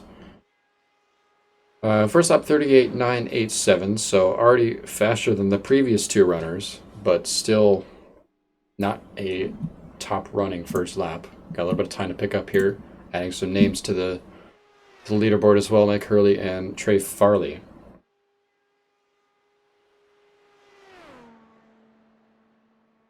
As well as Brad Ringer, who has now withdrawn his lap. Kept it for now.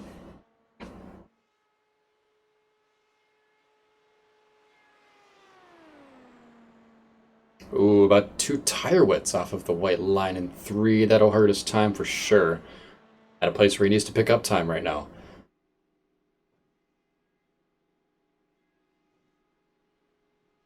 Second lap was at 38.86, so about 200s faster than Farley, the previous runner. What'll the third lap be? A little bit later apex and down to the white. 38.816. Decent, but not... Oh, he's blanked a little bit. Decent, but not... Again, not the quickest we've seen. A little high off of the line in 3 as well again. This will be a decent run by Richard Nash, but he needs to pick up time elsewhere if he wants to slot his place higher in the list.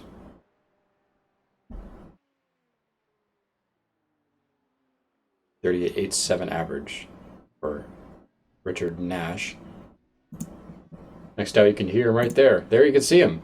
It's Tyler Hensley. Very good driver in the on the Tuesday side of things, the Premier Series in the Xfinity cars.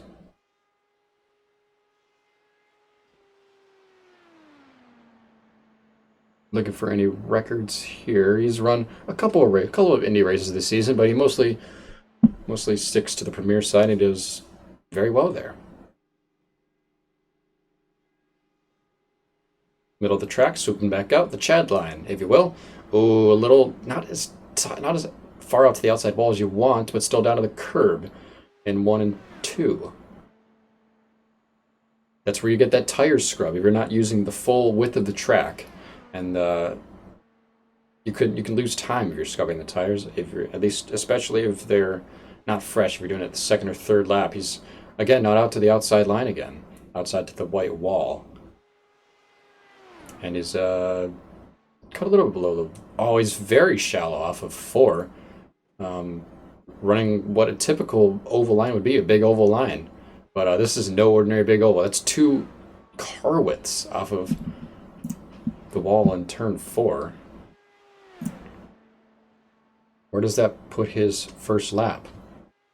Still waiting on timing and scoring. Down to near the inside of the track on the back straight, and swooping back out, but still not getting all the way to the wall. That's leaving about a car's width gap there. First lap 38.914. So not too terrible, but that grip isn't going to last doing that.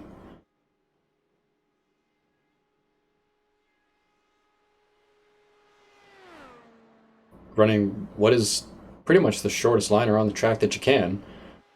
But again, the tires, you can burn the tires off pretty easily doing that. All the way down to the curb in turns 2 there either. Second lap, 38.826. It's about 400ths off of Eric Gonzalez's fastest second lap, so we'll see if he slows down in the third and fourth lap with those scrubbed tires.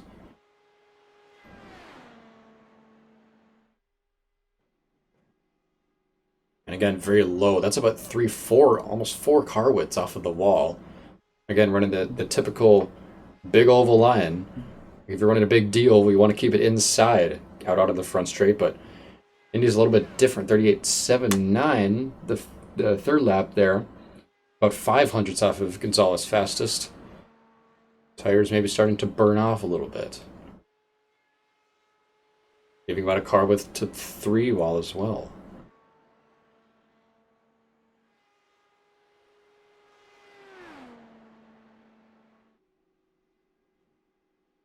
Cutting back down. And we'll see where this puts his average. We don't, not expecting pole here at all. But it could be a decent run regardless. 38.822 puts his average at a 38.838, which will slot him about P7 or so, if I'm reading this correctly on the chart. 838, about P8 actually for Tyler Hensley. Next up, the number 69, Jake Gaudet. Running the wonderful Good Smile livery on that Indy car. Always a fan favorite, for one reason or another. He's run a couple of races this season. Did pick up a top 10. Not entirely sure where, to be honest, but just dipping his feet into IndyCar and seems to be doing all right for himself. Down to the curve in turn 1.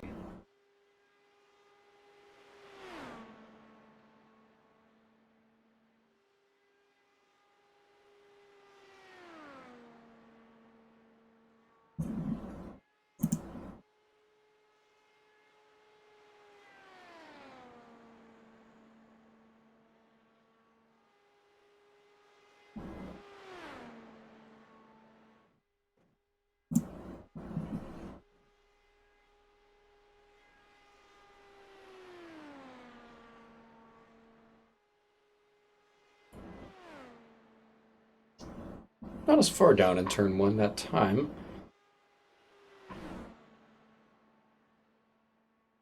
First up's going to be a 39.007, so not quick. Gonna put it blunt, it's not that quick. Hopefully he'll pick up a little bit more come the second and third laps. Oh, he's about a tire width off of the inside white line, and that's about 2 or 3 tire widths off of what you want the apex to be, according to Eric Gonzalez's lap. Let's watch his onboard here.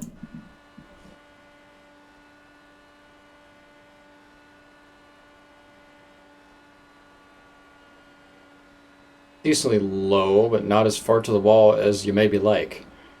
And again, not getting below that white line, keeping it a little bit centered off of 2 as well, not letting it wash out to the wall. Second lap, 38.892. So not terrible, not great. Not great, not terrible. Sorry, mixed up that quote. Out to the wall, a little closer in the short 2 to 3 and 4. But all the way, not to the white line that time as well. Maybe the track is heating up. We'll have to ask the drivers and see what they think. We haven't had any repeat runners, so I can't really ask anyone who's gone out twice and see if I can compare their stuff. But about a tire width off of the white line again. Don't know if that was a contact or not. I heard a crunch, but didn't see anything. Third lap, 38.803. So not too bad for himself on the third lap, picking up time.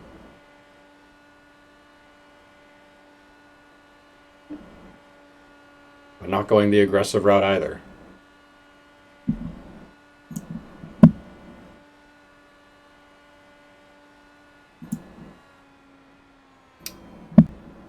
He lets off across the line.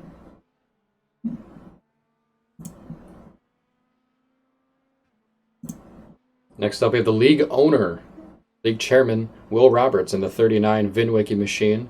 Wonderful shiny green pistachio livery on that car. Do like it a lot. Jake's average 38.88. So he's looking at about a P11 slot in right now. Is anyone else withdrawn? Not that I can see at the moment.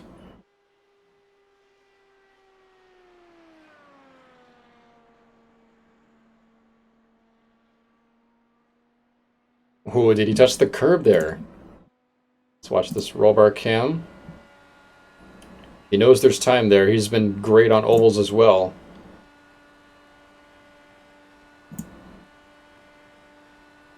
What'll he do into 3? Just dipping a little bit below the white, not as far to the curb as the pole runners have been so far, but a little bit lower in 4.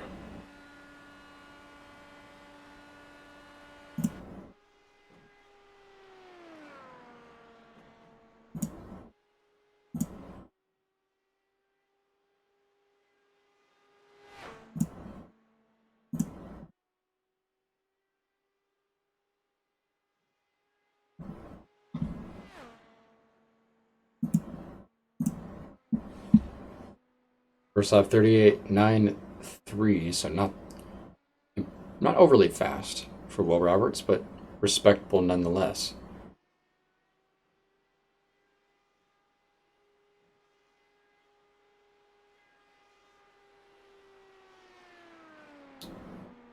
Will currently sitting 10th in points, having run in every race this season, but only picked up 1 top 10 so far. So a bit of difficult year for the 39 crew. Maybe he can turn it around at Indy. We'll see come next Thursday. Second lap 38.82. So a little bit faster. But about 400s off of Eric Gonzalez' second lap.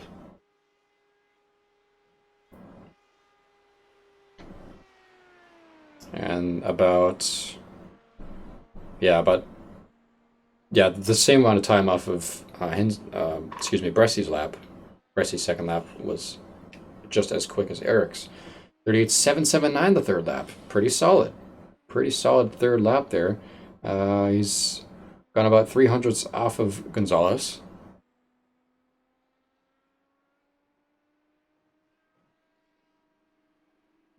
We have an outside contender for pole here, I believe, if you can keep it up and maybe pick up a little bit more time in places. And that finishes his last lap of the run with a 38.772. Again, just reaching out to the front runners, but not quite there yet. Needs a little bit more time. Total average 38.827. That'll put him about P3 or P4, if I had to say. Next up, Hugo Gilaz.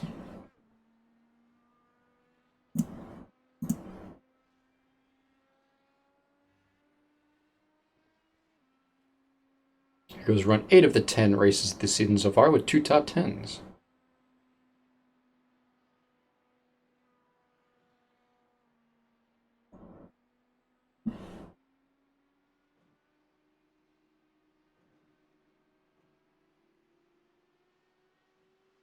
See what you can do in the number 55.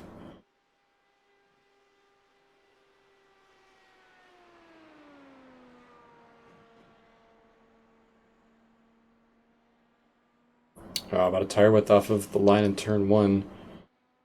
As we've seen from Gonzalez, it's possible to go down to the curb in every single corner of every single lap, but you gotta have a little bit of testicular fortitude, and you gotta have a little bit of smarts to keep the tires under you to do it.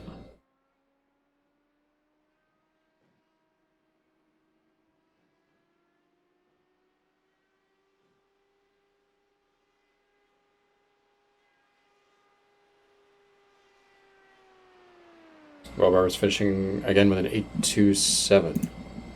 Slots in P4. Hensley has withdrawn his lap.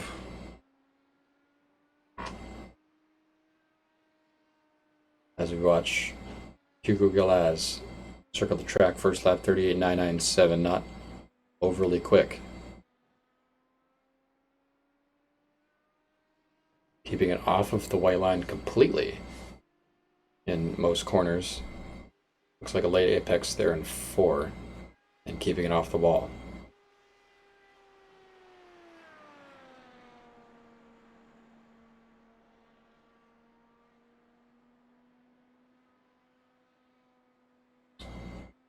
Second lap 38.85.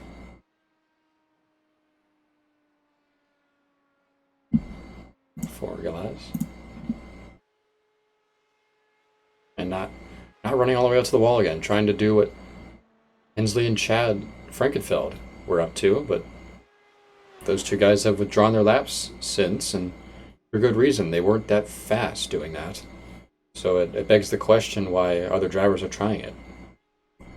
We've seen the strat is, at the moment, at least observationally, to run as wide to the walls as you can, and as far low as you can in the corners, as proven by Gonzalez, Bresci, and Quinn to an extent.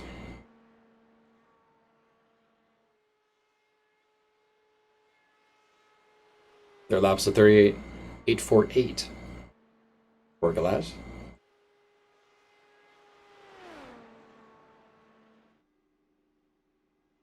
Not washing out to the wall, keep it about a car's width. And out to finish his run.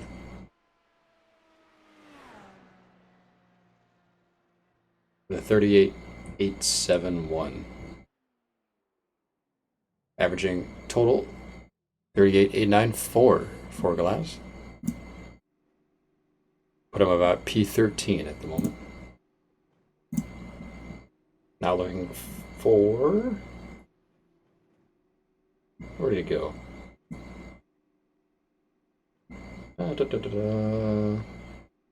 There it is. Evan Adams, the number 59, IndyCar Series Director, in the ever-prominent Castro livery.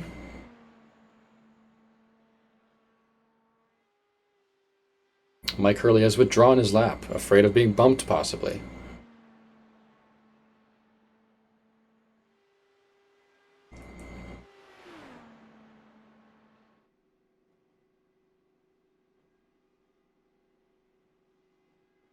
Let's see what Evan Adams can do with his lap. Tight to the wall, and tight to the curb, just how you want it.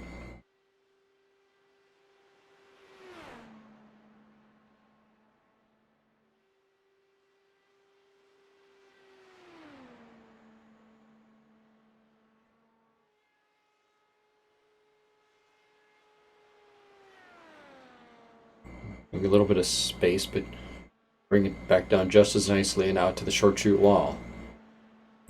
Solid, smooth first lap for Adams here. Evan, another one of the beloved drivers, if you will, in the Fuel Racing League. Never tries to be an issue, and you can't be an issue when you're a league director, I suppose, but even before that. Great guy to hang with, great guy to be around. And can hold his own on oval. He's run all 10 races this season and come up with 2 top 10s. So not a bad report card for Mr. Adams. Maybe a little bit of a wall touch there. Let's have a look.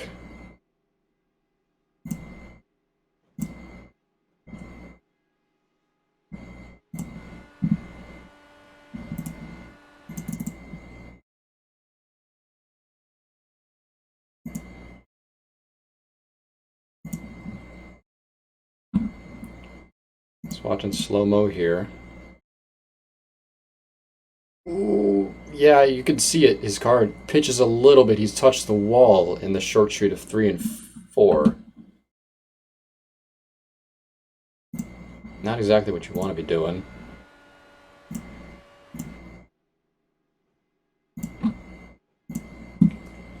And rounding off of 4 on his 3rd lap. Galaz swapping into 13th behind Matthew Warner. See on the chart there.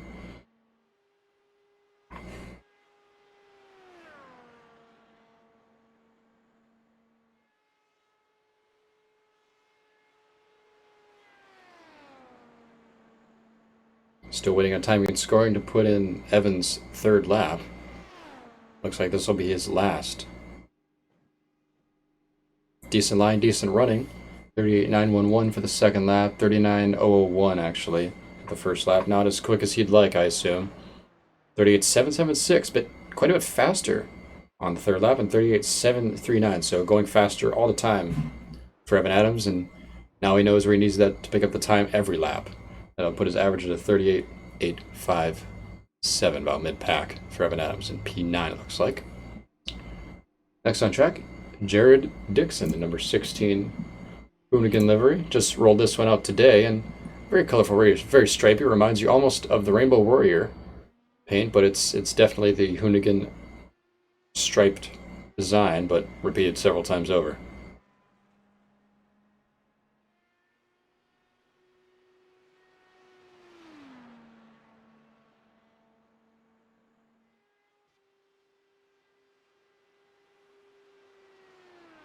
Looks like our director has filled out the rest of the positions there, and we're getting closer to having to bump drivers, it looks like. As the next repeat driver is Chad Frankenfeld, 39th on the list. So we will be sending drivers home, I believe, if this continues. No, never mind. Nate Michael is another repeat. John Wilco's another repeat. So maybe sending a few home. Yeah, Cohen Evans left to run. Byron Daly left to run. Justin Carey, I believe. Colin Filarski, David Kalb, Cristobal Valenzuela. We'll be sending drivers home today, for sure. It looks like he's cleared out the list again.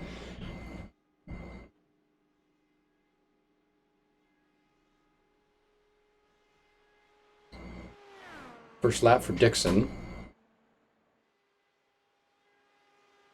Looked decent enough, but what are the time bees? Lay apexing that turn 2 there, not getting to the curb. 39.011. Pretty slow. Not the slowest of the current timekeepers, but not that fast either.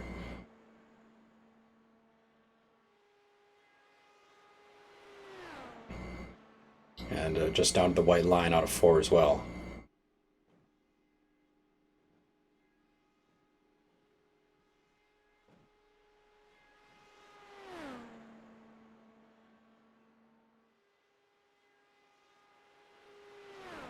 Dixon ran one previous race this season. Not sure where it was. He didn't get a top 10 though either way, so maybe looking for a little more in the 500. 38.92 on the second lap. So again, lacking some time. He's about 100th and a half off of Evan Adams.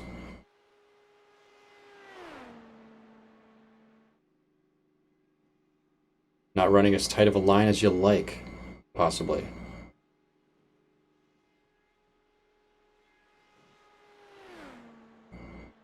Again, about a tire width off of the line in 1. That's where he's losing the time. He's using up all the track in the short chute and on exit, but just not getting as far down as you need to be.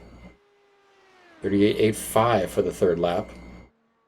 Almost a whole tenth off of Evan Adams on the third lap.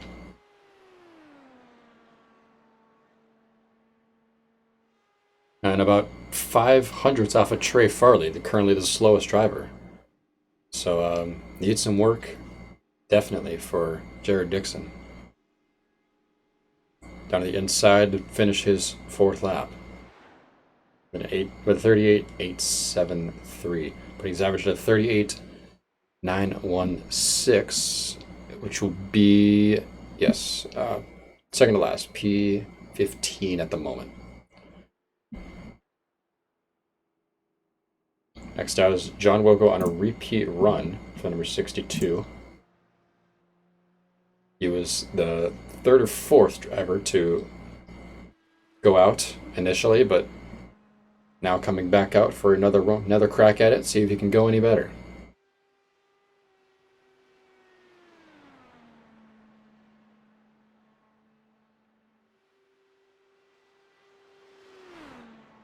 While John Wilco runs, I'll be stepping away for a few minutes. I'll be right back with you on the Fuel Racing Network on Cross Racing 76.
Back with you here on Frost Racing 76, hosting Fuel Racing League Indy 500 qualifying. John Wilco's run a 39.09 the first lap and a 38.845 the second lap, so and an identical third lap to the second lap. So still missing some time for John Wilco, but not the slowest we've seen so far. Jared Dixon has withdrawn his lap pretty expectantly. Needs to go pick up some more time, so Wilco coming around to finish his final lap here. What's it gonna be? 39.05, so he's lost about 1.5 tenths, excuse me, in the final lap, so not what he wanted. 38.958 average, which puts him P last for the time being. Next out on track, last season's champion, Kite Bommersbach. And the number 1 Volvo for Project 2 Racing.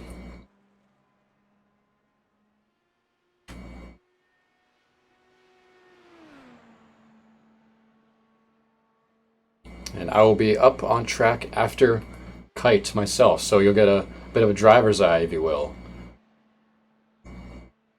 It should be fun to watch if you're into that kind of thing.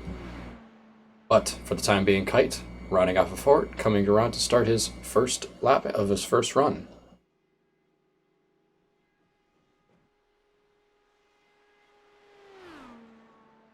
Having a 1, just touching, just grazing the white line, not to the curb. A little earlier turning for 2, and he's down to the curb that time.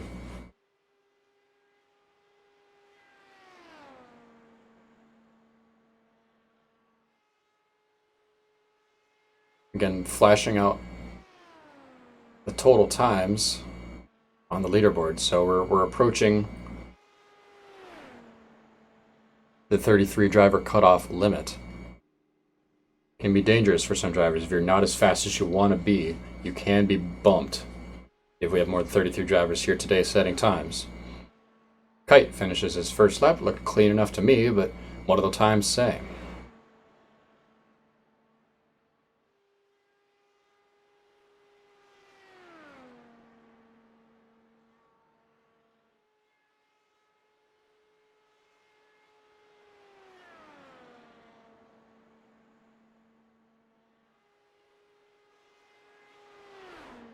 Not going all the way to the curves, maybe just a little touch to the inside lines.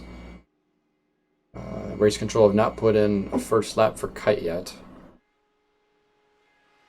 So it'll be interesting to see where he ends up.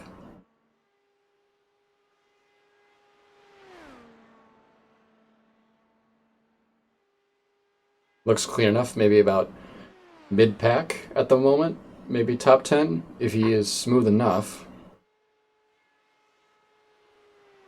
For now, I'm going to hop into the car and get my bearings set.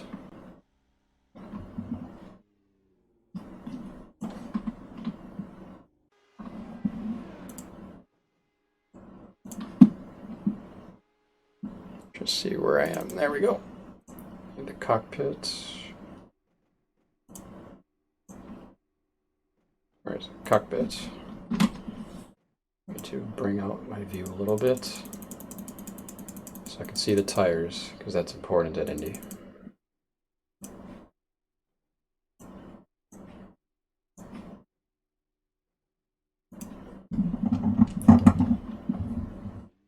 All right, I'll be muting for now. Actually, no. Let's just do it. Screw it. Here we go.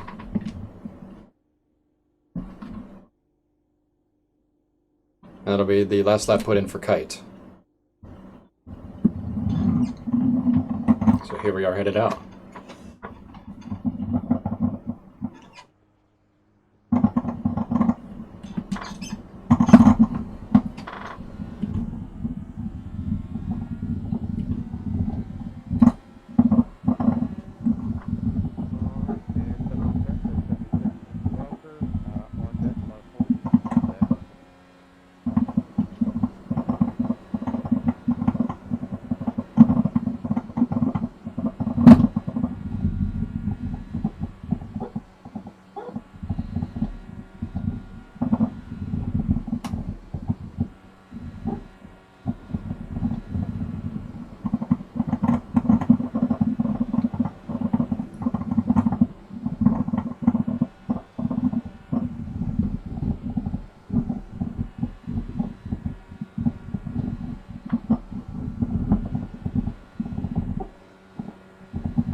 that was tough. That was tough. All right, let's see where we ended up here on the chart. 806. So not too bad. Not too bad at all.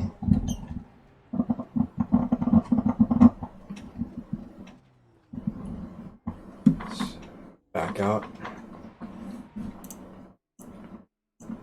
And who's our next runner here? Is Zach Buchanan, my teammate. He's out on track.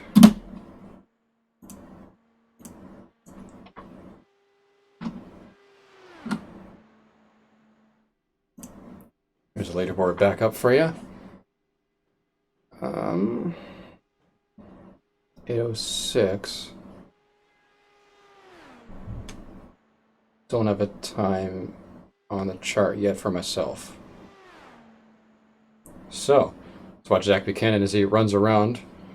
Co-owner of Project 2 Racing along with myself. Was on pole for the Indy 500 last season, 2019. Actually, no, he was the winner, excuse me. Was not on pole. Well, no, I think he was on pole. I'm not entirely sure. But he's fast at Indy. It's just escaping me at the moment completely, like what he had done. So, but he's definitely fast at Indy, and this will be interesting to see where he puts himself. First lap is a 38.929, so respectively quick, 925, excuse me. So not as quick as the fastest runners, but respectively fast.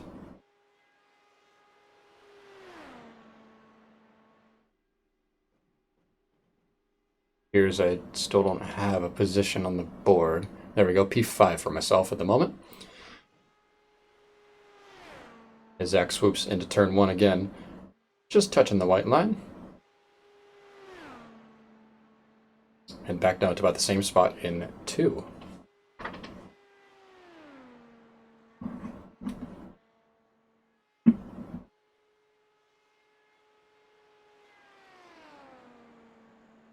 Just touching the white line in 3, not as far down as you maybe want to be. And about to the same spot in 4, so maybe not going for an all-out run at the moment, but that's all right.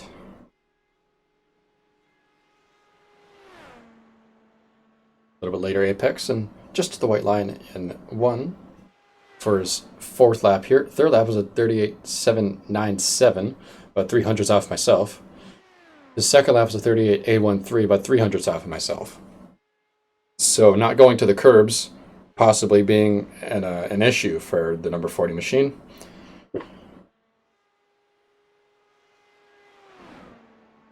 Again, just to the line.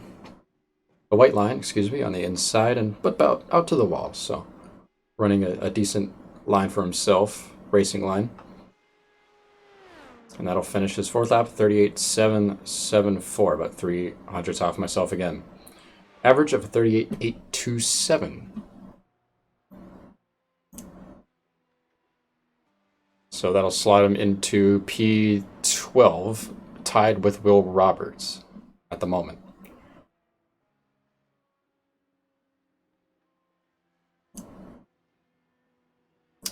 Next out is number 5 of Nate Michael coming back out after an earlier run. He's elected to delete his time and go for another one. Let's see what livery is on that car. Is that a... I can't read it. It's very nice. It's all chrome. Trying to see what the side pod says. See if we can make it out and zoomed in. Conquer paralysis, so possibly a paralysis clinic of some sort. Progressive stone specialists on the engine cover there. Oh, that shouldn't have brought that up. The irising overlay there. But watch him as he rings around. He's getting closer to the curbs than he was the first time.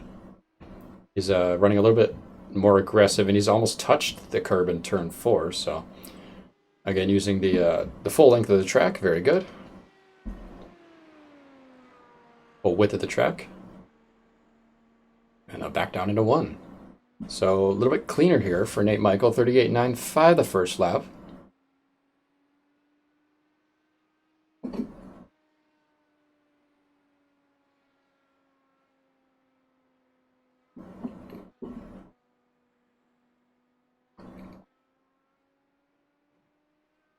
They're looking pretty solid so far.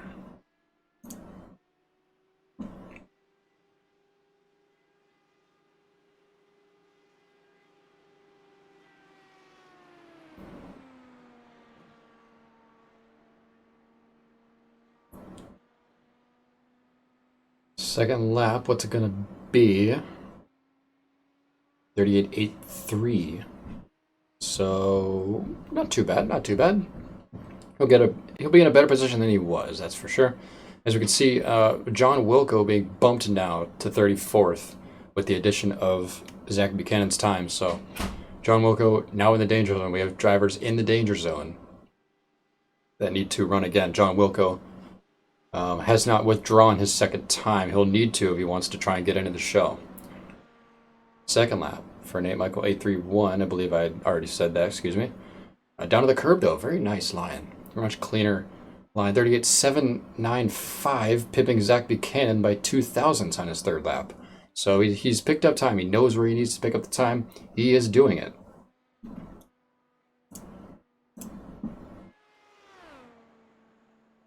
Very, very fine line close to the curb there. Yes, he's definitely learned from his first run, that's for sure. Coming around to finish this final lap, this will be a lot better than it was for Nate Michael. 38.79. So not too bad at all. Their average of 38.842. Which will place him P19 ahead of Brad Ringer. So solid place to be, not in the danger zone. Very good. Next out is, why do I keep bringing up this overlay? Sorry guys. Excuse me. Next out is the 77 of Ryan Heater. This will be his first run.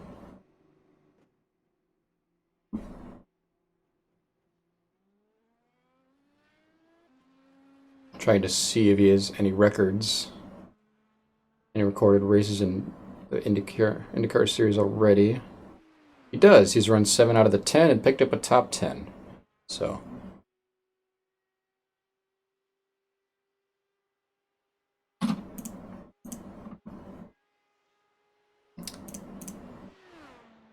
I'd appreciate race control if you take your little boxes off of the scoring pylon if you can. Thank you. Your little Google Docs boxes.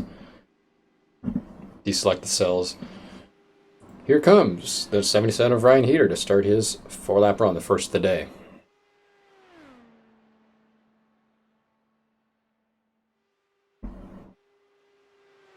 Electing to stay above the white line, or above the curb at least. Running the white line.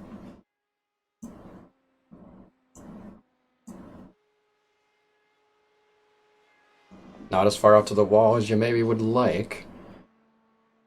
And again, leaving some berth to the short chute wall as well. So we would assume a second run is in order for this car if these times are anything near what John Wilco is running. Or your Trey Farley's, excuse me.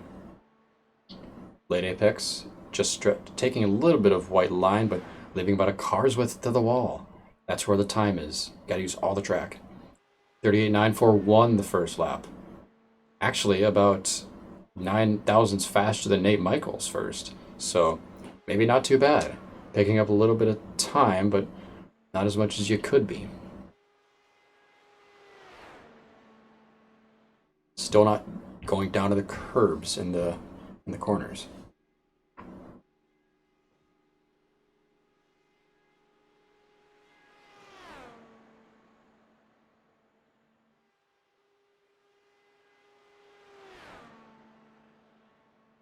Now running about a tire width off of the turn 2 white line, and he's left the gap to the wall like we've seen before with other drivers, and it appears no one is watching the other drivers. be slow with this. We've seen Chad Frankenfeld be slow with this. We saw Tyler Hensley do the same thing and get a similar result. Anyone who's leaving the gaps to the wall just like that is losing time doing it. And have withdrawn. We've seen Hensley withdrawn and Frankenfeld withdraw their laps as well. Second lap was an 8.57. Their lap was an 8.43. So talking about 700ths off of the fastest guys who are running the full width of the track.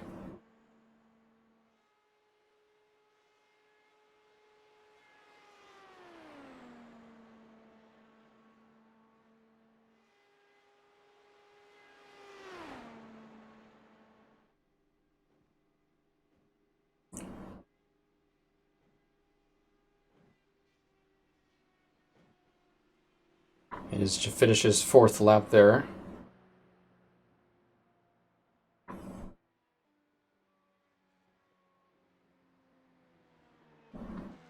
Let's see where that puts him. Go away, keyboard.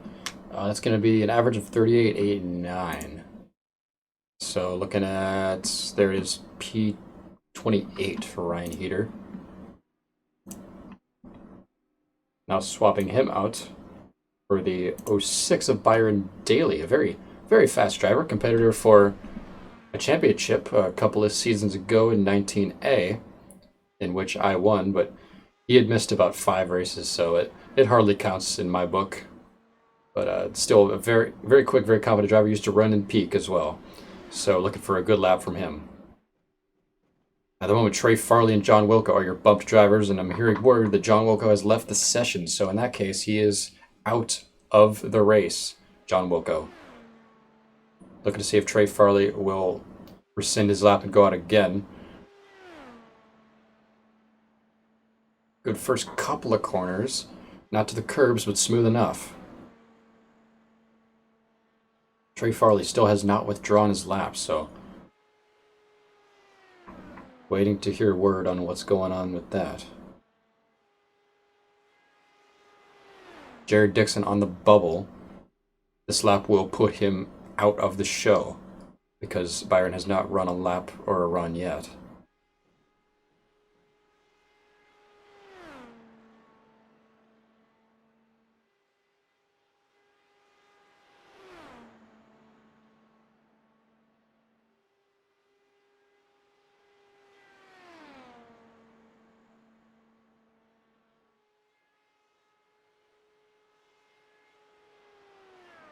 Trying to see if there's any word on Trey Farley.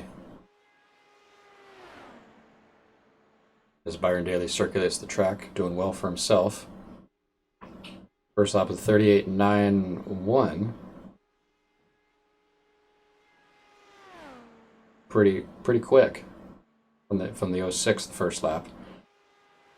Second lap coming in now, and he's now down to the curbs. 38.806 the second lap. So respectably quick. He'll be safe for sure.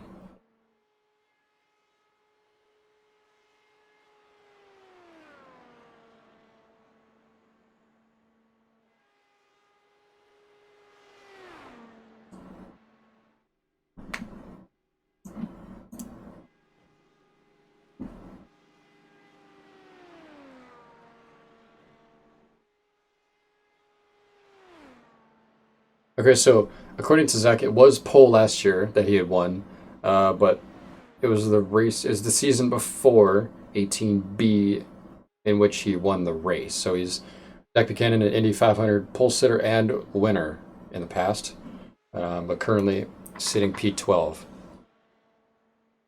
Their lap for Daly, a 38.78. So about 200ths off myself, and that'll be solid enough for a solid top 10 placement if he can carry that forward into this fourth lap, finishing right now.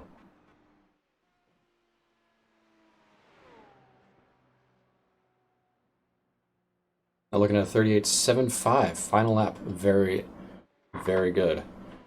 Gives him an average of 38.813. So he'll be looking at a solid top 10 at the moment. Chad Frankenfeld next to go. He ran earlier in the run, Currently sitting P31. Obviously, you can't leave that there. Hopefully, he's been watching the other drivers and seeing where he can gather some more time, because what he did last time was not fast, as we've seen.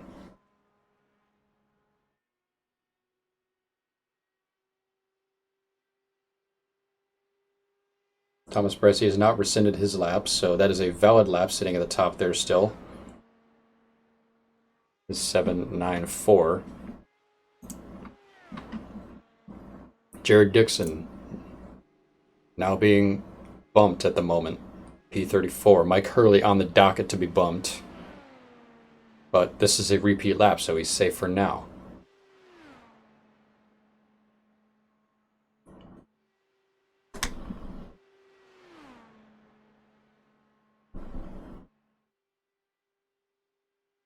We do have Mike Hurley and Jared Dixon looking to go again, so hoping to pull themselves out of the bottom set of drivers.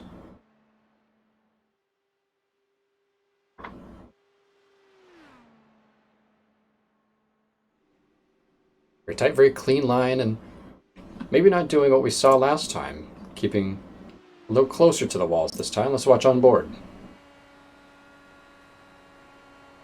Very close to the curb, and back out to the wall, yes.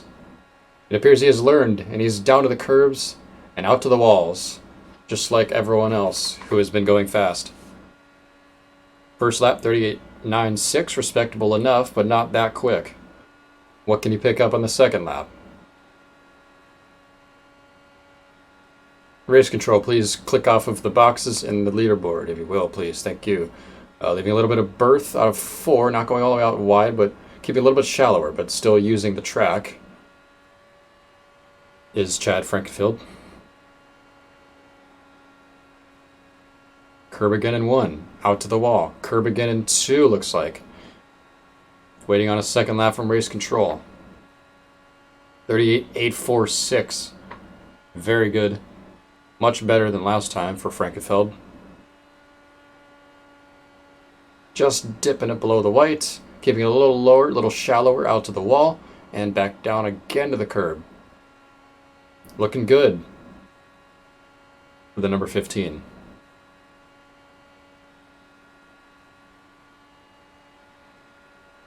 .805 on that lap. A little bit slower than the fastest drivers, but still respectable enough. It'll pull him up the board for sure.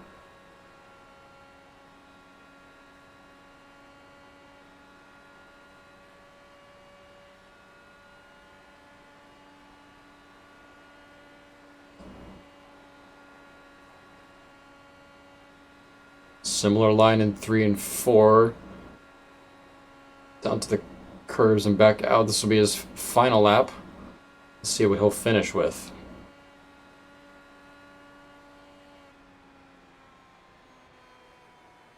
It's going to be a 38.812. So, again, not as fast, maybe as he'd like, but still faster than before. It's an average of 8.58, which would slot him at 24th at the moment. Safe for now.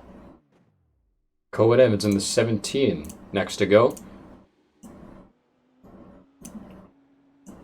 Was a championship contender in the first season of the Fuel IndyCar Series in the end of 2018, the fall of 2018. Fought for the championship against myself and lost narrowly out at Auto Club by about 2 points. So he is quick. Can he show it here?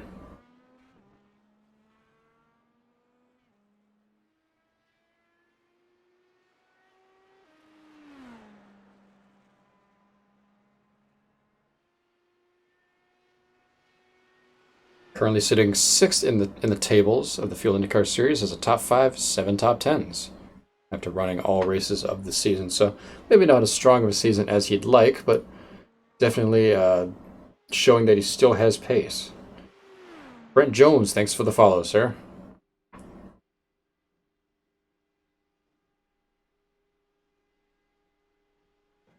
And if this lap is anything faster than Mike Hurley, then Mike Hurley will be bumped, moved into the red zone. Though he has rescinded his lap since and is looking to go out again.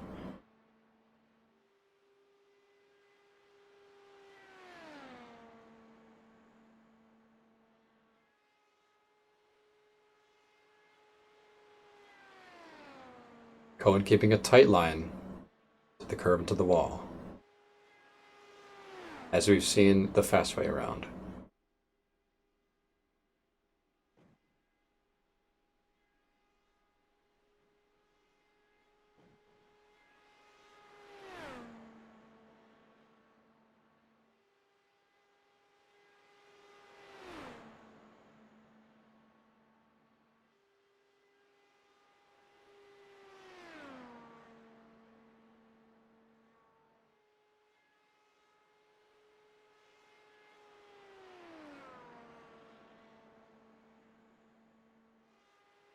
So Trey Farley is speaking in Discord. I don't know if he's meant to go again or not. Trying to find him on the next up list here, but he's not there. Is Trey Farley. I'll have to inquire about that. Cohen Evans going right down to the curbs. Looking very solid at the moment. First lap, a 9.40. Decent enough.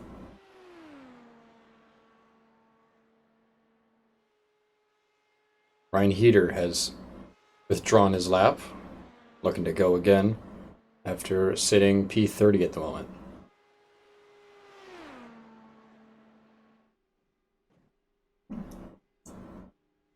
Second lap for Evans was an 8.34. Solid enough. Starting his third, looking to be a little more aggressive down to the curb. Right out to the wall. Cutting down to the curb again early. Maybe this will be the money lap that he wants.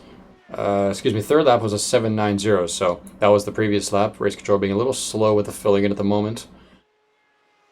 But a 7.9, definitely a very respectable third lap. See what he can pick up on his last lap.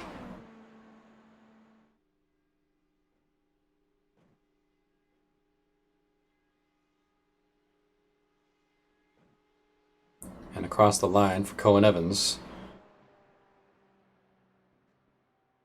It's going to be a 38.777. The number 17 with an average of 8.35. I'll slot him into P16, it appears. So safe from harm for now. Next out, the number 10 at Justin Carey.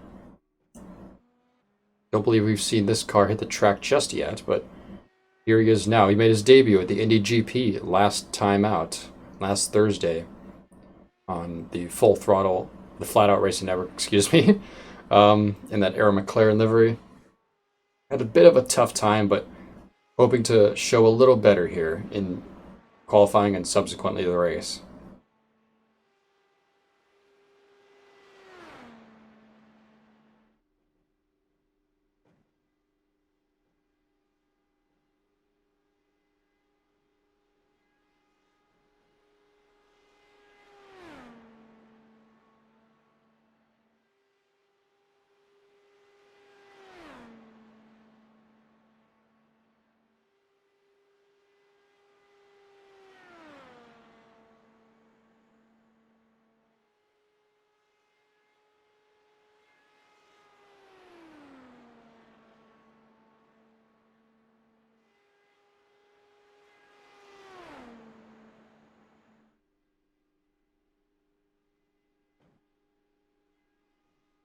Coming around to finish his first lap. Looked clean enough, but we'll see what the times say about it. He's gone down to the curb and one this time and out to the wall well enough.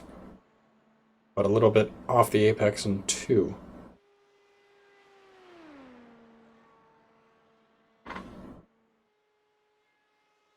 At the moment, Mike Hurley will be bumped.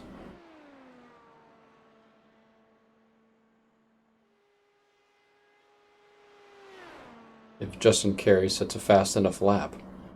First lap, 38.92, so among the quickest first laps.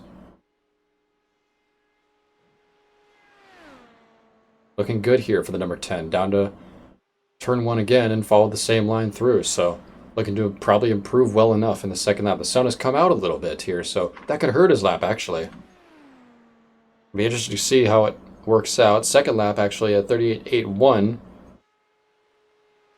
So respectably quick. He'll be jumping up at least mid-pack here, if he can keep up this progression. Down to the curb again, left a little room out of 4. See where it puts him.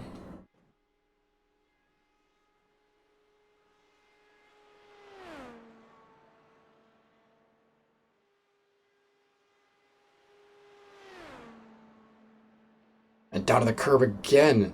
Very, very tight lines for the number 10. Let's watch on board, actually. And see what he's up to. A little bit off the line there, a little more than he'd like, maybe.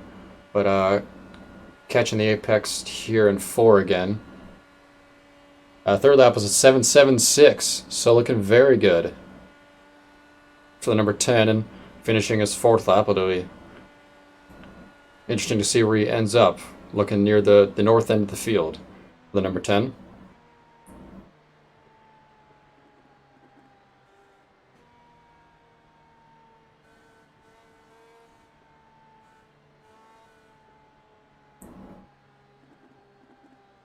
Still waiting on the 4th lap confirmation from race control. Meanwhile, we have Cal Filarski headed out on track soon enough. That's the Premier Series director in the number 2 car. Final lap put in for just a carry is an 8 flat, 38.8 flat. So an average of 38.829.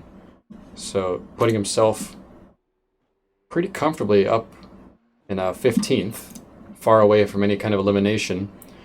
Hugo Galaz and Mike Hurley are now in the drop zone, thanks to the previous 2 laps. So, of Cohen Evans and Justin Carey. Another new runner here, Cal Filarski, looking to head out. So, those drivers in the bottom, or near the bottom, at the 33 line, have got to think about heading back out to preserve their spot in the 500. Could be in danger here. Cal Filarski is no slouch, so we're looking for him to be further up the field than those drivers in the bottom.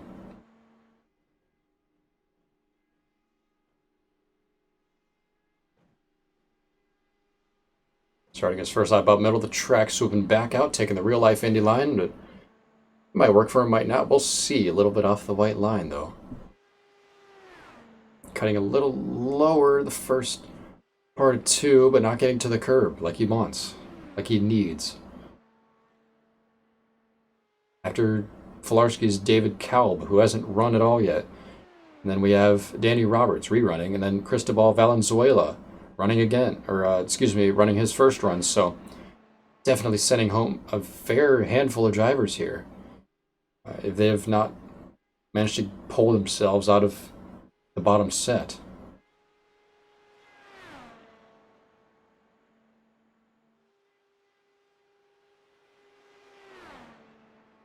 Filarski's first lap, 39.09, so not too bad.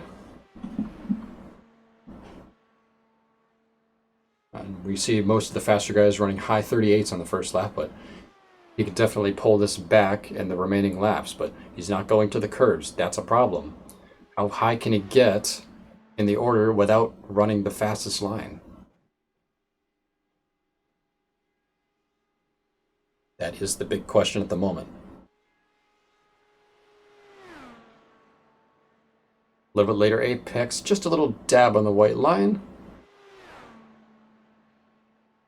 Back down just below it again. Not that low, but not a problem either. Still running smoothly. 38.97 the second lap, so could be faster, but he'll be above the cut line for the time being at this projected rate.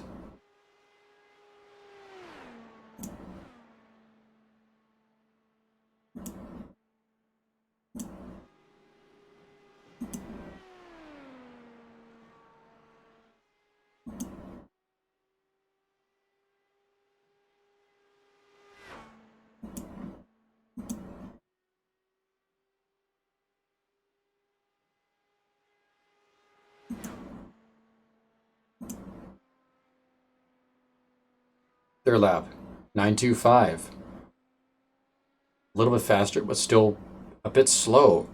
Missed the apex in 3. Just touching the white line in 4. What's the last lap going to be for Filarski, and how high up will he put himself?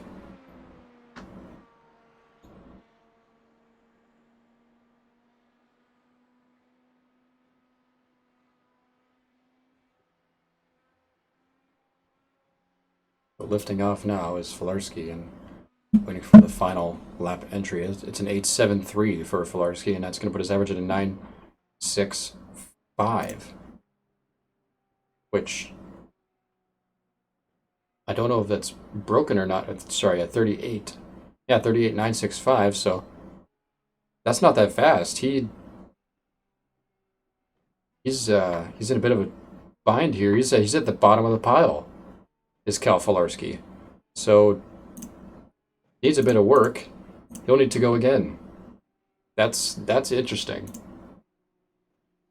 That is not good for the number 2 machine. David Kalb starting his run now.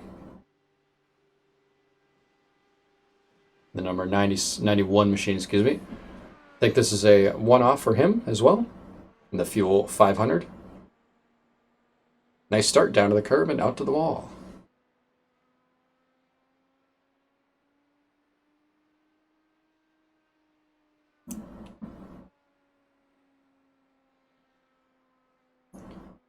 Yeah, with that projection, that puts Filarski at the bottom of the pile, which I did not expect, if I'm honest, from the number 2 machine.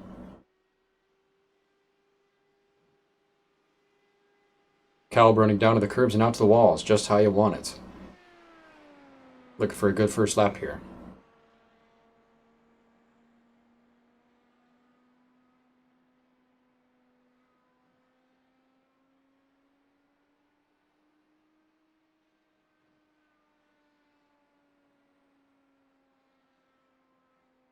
.38.95, good job. Nice high 38 for the first lap.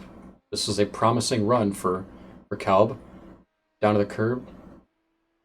Down to the curb again. He knows the fast way around this place. You can just tell by looking at it. Similar lines to all the fast guys. Out to the walls, down to the curbs. You know the drill.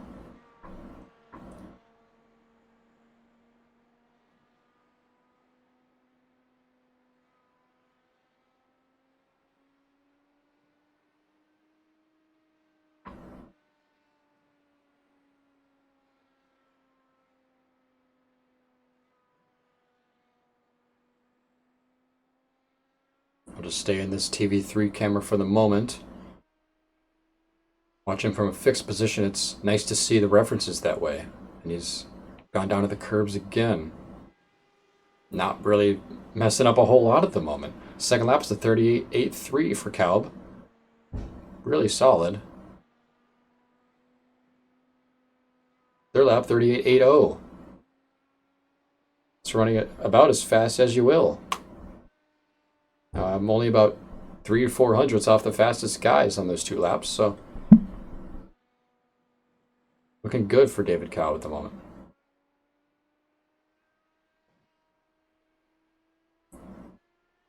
Ryan Heater has withdrawn his lap. Sitting now in 32nd, looking to go again to save his spot. Final lap. Across the line for David Kalb. 38.76, so an average of 38.84 for Kalb, and that's going to slot him around 22nd. So safe for now. Cal Filarski 39th on the board behind John Wilco, who has already left the session. So Cal will need to go again. That is a problem. Next out is Danny Roberts for his second run. Waiting on him to leave the pits there. There we are. Just go back to the other TV camera at the moment.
Danny Roberts keeping it off of the chute walls again and off of the exit walls. I'm not sure what he's trying to accomplish with that.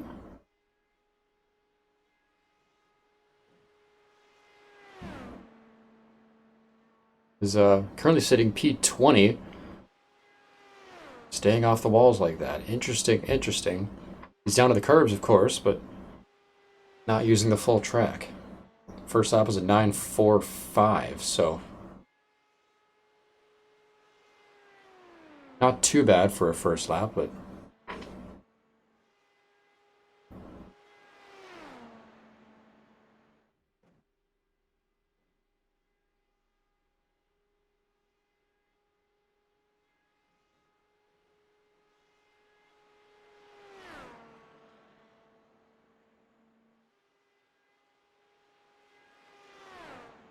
it's a line we haven't seen anyone else run hardly, maybe two or three other drivers. Remaining one or two car widths off the walls. Of course, it is the the shorter way around, but is it the fastest? Second lap 38.83, so not near the top, but not at the bottom either. Kind of where he is now in P20. We have about 14 minutes left until the gun, which might bump some drivers who are in the line to go again. Getting some drama going on among the drivers here.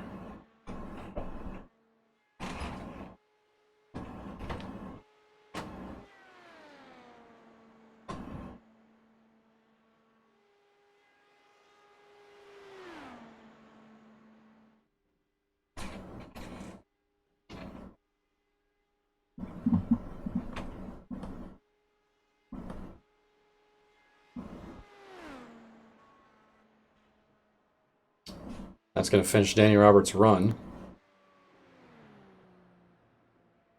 with a 38.804 on the fourth lap and a 38.810 the second lap. So an average of 8.48. That's slower than his first run, actually. So he'll slide into about 25th versus 20th where he is now. So unfortunate going slower on his second run for Danny Roberts. Next out, Cristobal Valenzuela for his first run of the night. Currently 17th in points, running about half the races this season, but picking up 3 top 10s out of them. 3 top 10s out of 5 races, so not a bad record. Assumingly running ovals.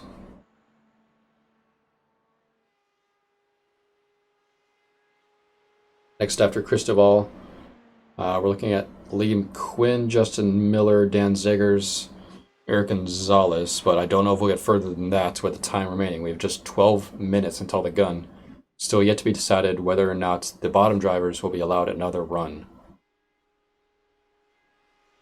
Matthew Warner, couldn't read that, now bumped, along with Hugo Galaz. Ryan Heater on the bubble, and a good lap here will push him out.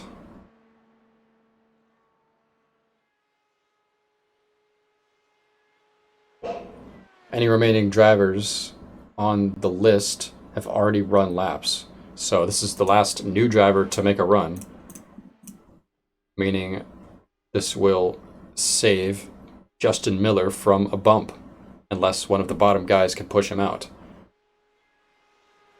We'll have to see. First lap at 9.63, inside the 39, so not too bad.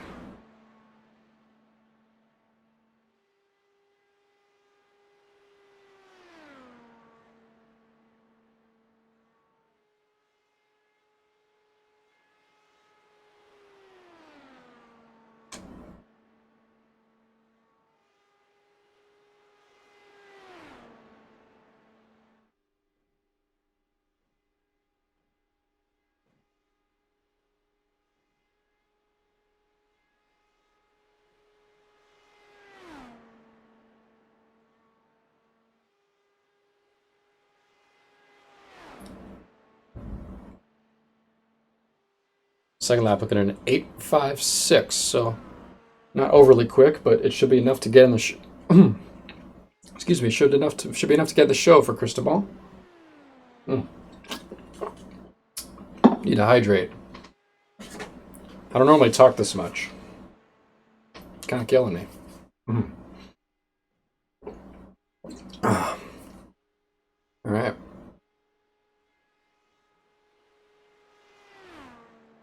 Here we go. Looking smooth and mildly quick for Cristobal. That's an 8:44 on the second lap. Respectable.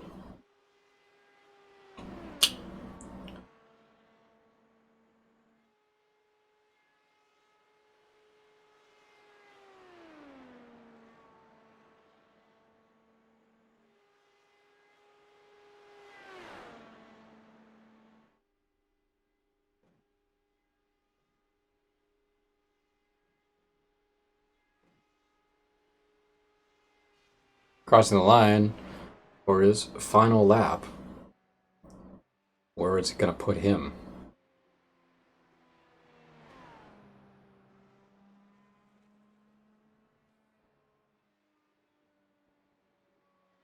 A 7.97 on the last lap, putting his average at an 8.65, meaning he is in the show at the moment. P28, pushing Ryan Heater into the bump zone, the drop zone.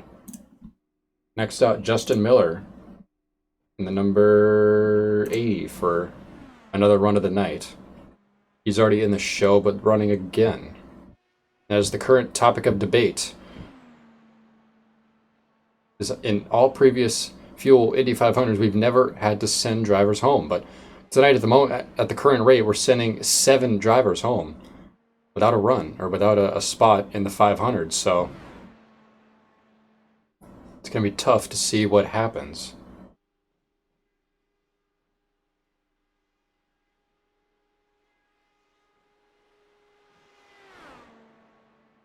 So we've had 2 drivers pull their second attempt runs. Quinn and Hollabaugh have pulled their second attempt runs, meaning their current times will stand.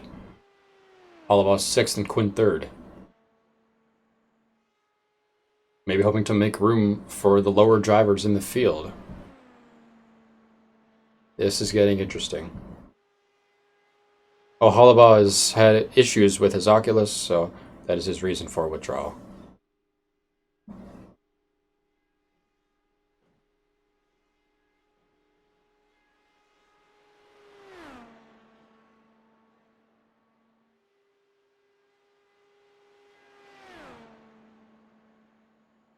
Miller on the bubble here. Let's see if any other drivers left to run are below the cut line. Zegers is safe. Gonzalez is safe. Wood is safe. Hensley is safe. Hurley is not safe. Could be close with him. Dixon is not safe. He's on the list as well below Hurley. Heater is not safe. He's on the list. Frankenfeld is safe, and he's currently the last in the list to run. Miller, first lap, 9.87. Decent enough, below the 39 mark. Staying above the white line, though, not going to be overly quick, but should be enough to pull him out of his predicament at the moment.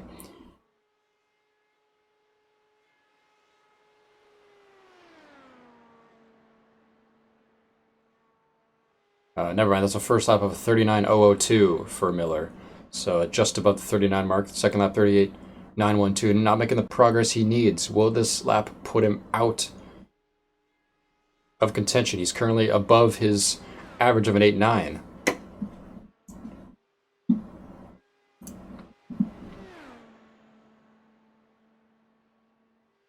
Just scraping that white line. He needs progress on these these third and fourth laps if he wants to make it through. Otherwise, he'll be putting himself lower and into the drop zone. This will put him out of the Indy 500 if he can't pull himself up in these last 2 laps. Down to the curb in 4. Out to the wall. Third lap was an 8.42 actually. Now waiting on the final lap here, crossing the line. What is it going to be for Justin Miller? It's an 8.17. So it's 38.893. He's gone 3,000 slower than his previous best. That puts him out of the Indy 500 by 3,000. Ryan Heater moves up to 33rd. Justin Miller has put himself out of the Fuel Indy 500 by going 3,000 slower average on this second run. Disappointing for that 80 team. Wow. Have not seen that yet. Dan Zager's out in the number 8 McLaren test livery for another run. He is safe at the moment, looking to improve his position from 31st.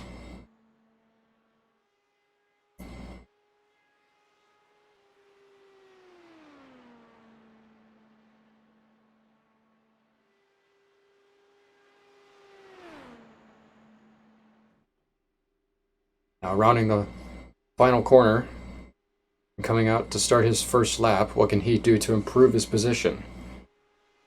Zagers is currently safe, but not by a lot.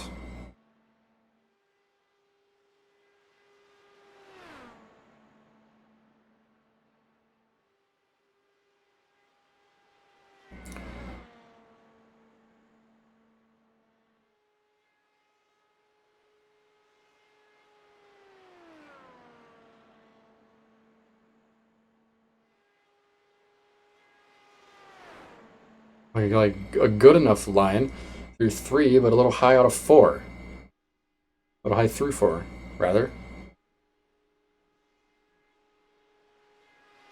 And the left to go list has been cut down.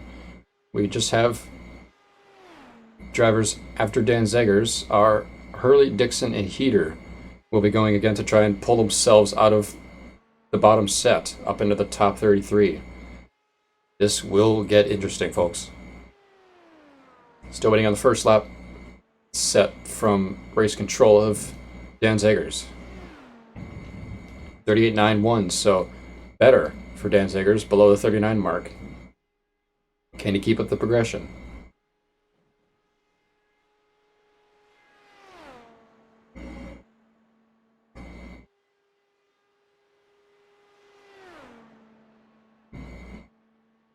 I mean, 38.8 the second lap, so looking solid here. Only 2,000ths off of Byron Daly's second lap time, so very respectable here for Dan Zegers. And if he keeps up the progression, he'll pull himself a little bit higher up the field than where he is right now. Everyone gets faster as the laps go on, usually. So we'll see where he puts himself after this third lap.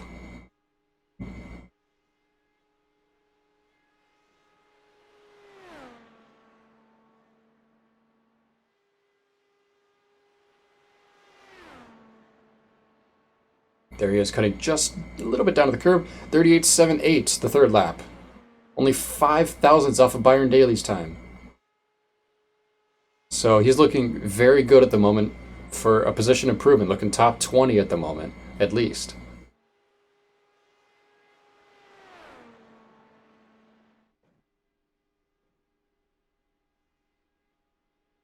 What can he do rounding turn 4 and across the line for his final lap?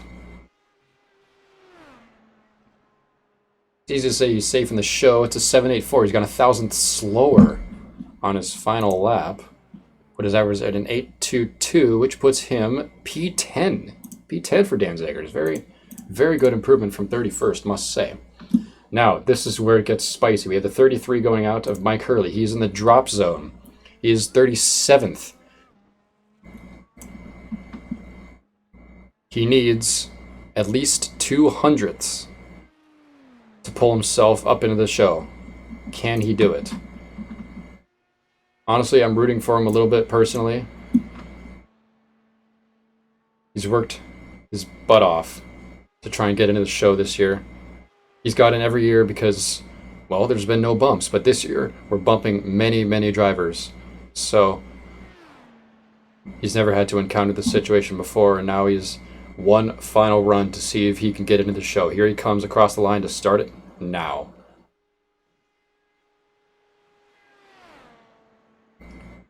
Dipping tires below the white line. Looks good to start. Out to the wall. Not as close as you like, but it's safe. It's good. Down to the curb for 2. Looking better.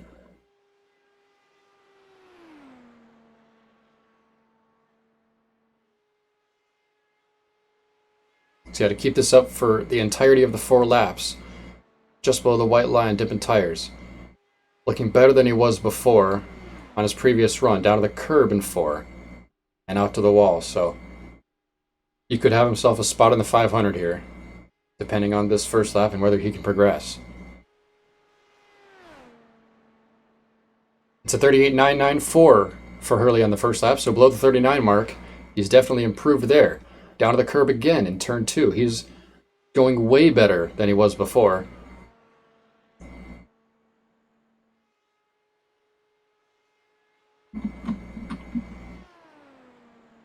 And down to the curb again in 3 and out to the wall. He knows this line. He's been practicing.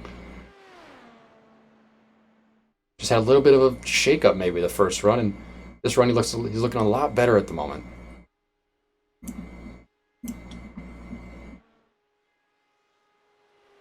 Second lap, 38.86. About at least 500ths better than Justin Miller in P35 at the moment.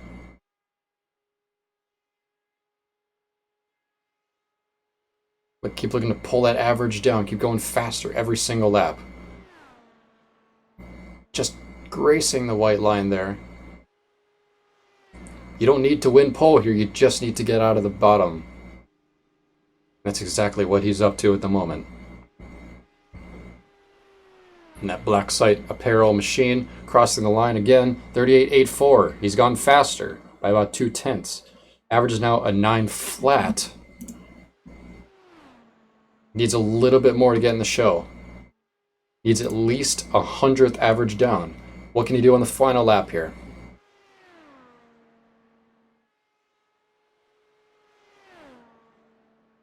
Oh, he's missed the apex a little bit in 3.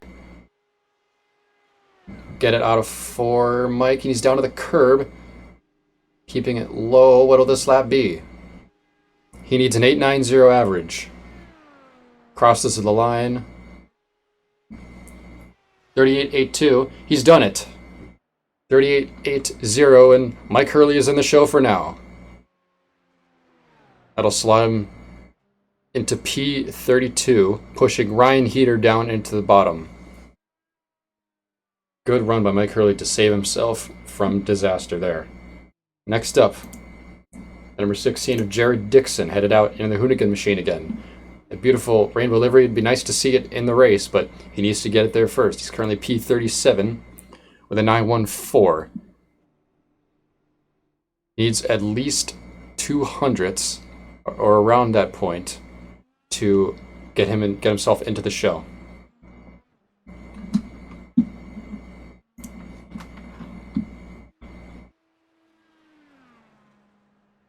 Needs at least an 8.81. Although tying Jake Gaudet's 8.81 will put him in P34.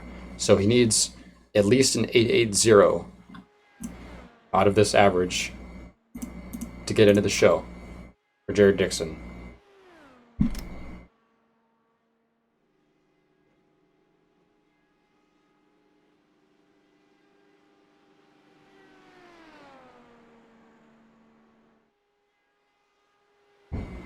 Here he comes on his first lap. Browning just a little bit above the white line for Dixon, and a little bit above there too. Currently not running the fastest line, but still has room to improve. This is just the first lap. Down to the curb in 3, looking good.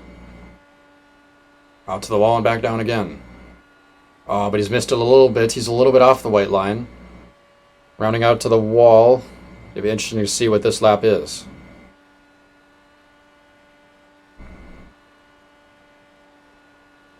Let's see what race control puts in for it.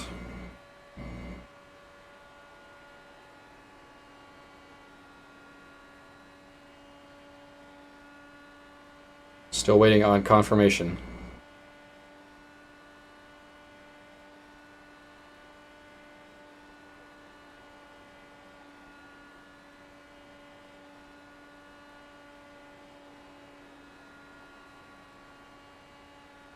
Still waiting on a first lap reading from Dixon. Not getting it yet. Crosses the line again. Looked like another decent lap. Down to the curb again to start his third. Waiting on race control here. They're keeping us a little bit scared here. And he's about 2 tire widths off of the curb in turn 2. That'll kill a lap right there. He needs to claw back a lot here on his 3rd and 4th laps if he wants to keep this. Just down to the white line in 3. And just down to the white line in 4. He needs a little bit more than that. Starting his 3rd lap now. Still winning on timing and scoring.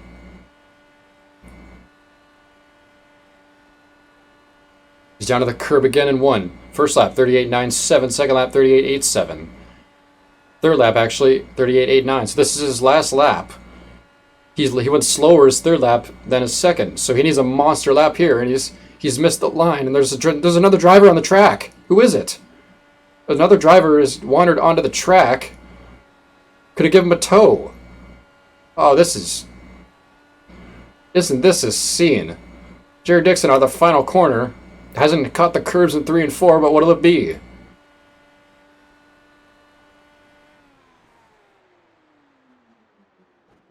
.38.71. It's a 38.86 average, and it's good enough. 38.862. It's good enough. He's in the show. Is Jared Dixon. I don't know who is on track right now. Is it Ryan Heater in the 77 that went out early? Is that what's gone on? I hear a car on track, but I'm not sure who it is. I can't find them. Is it Frankenfeld? Maybe not. Where is Heater? Looking for Ryan Heater right now.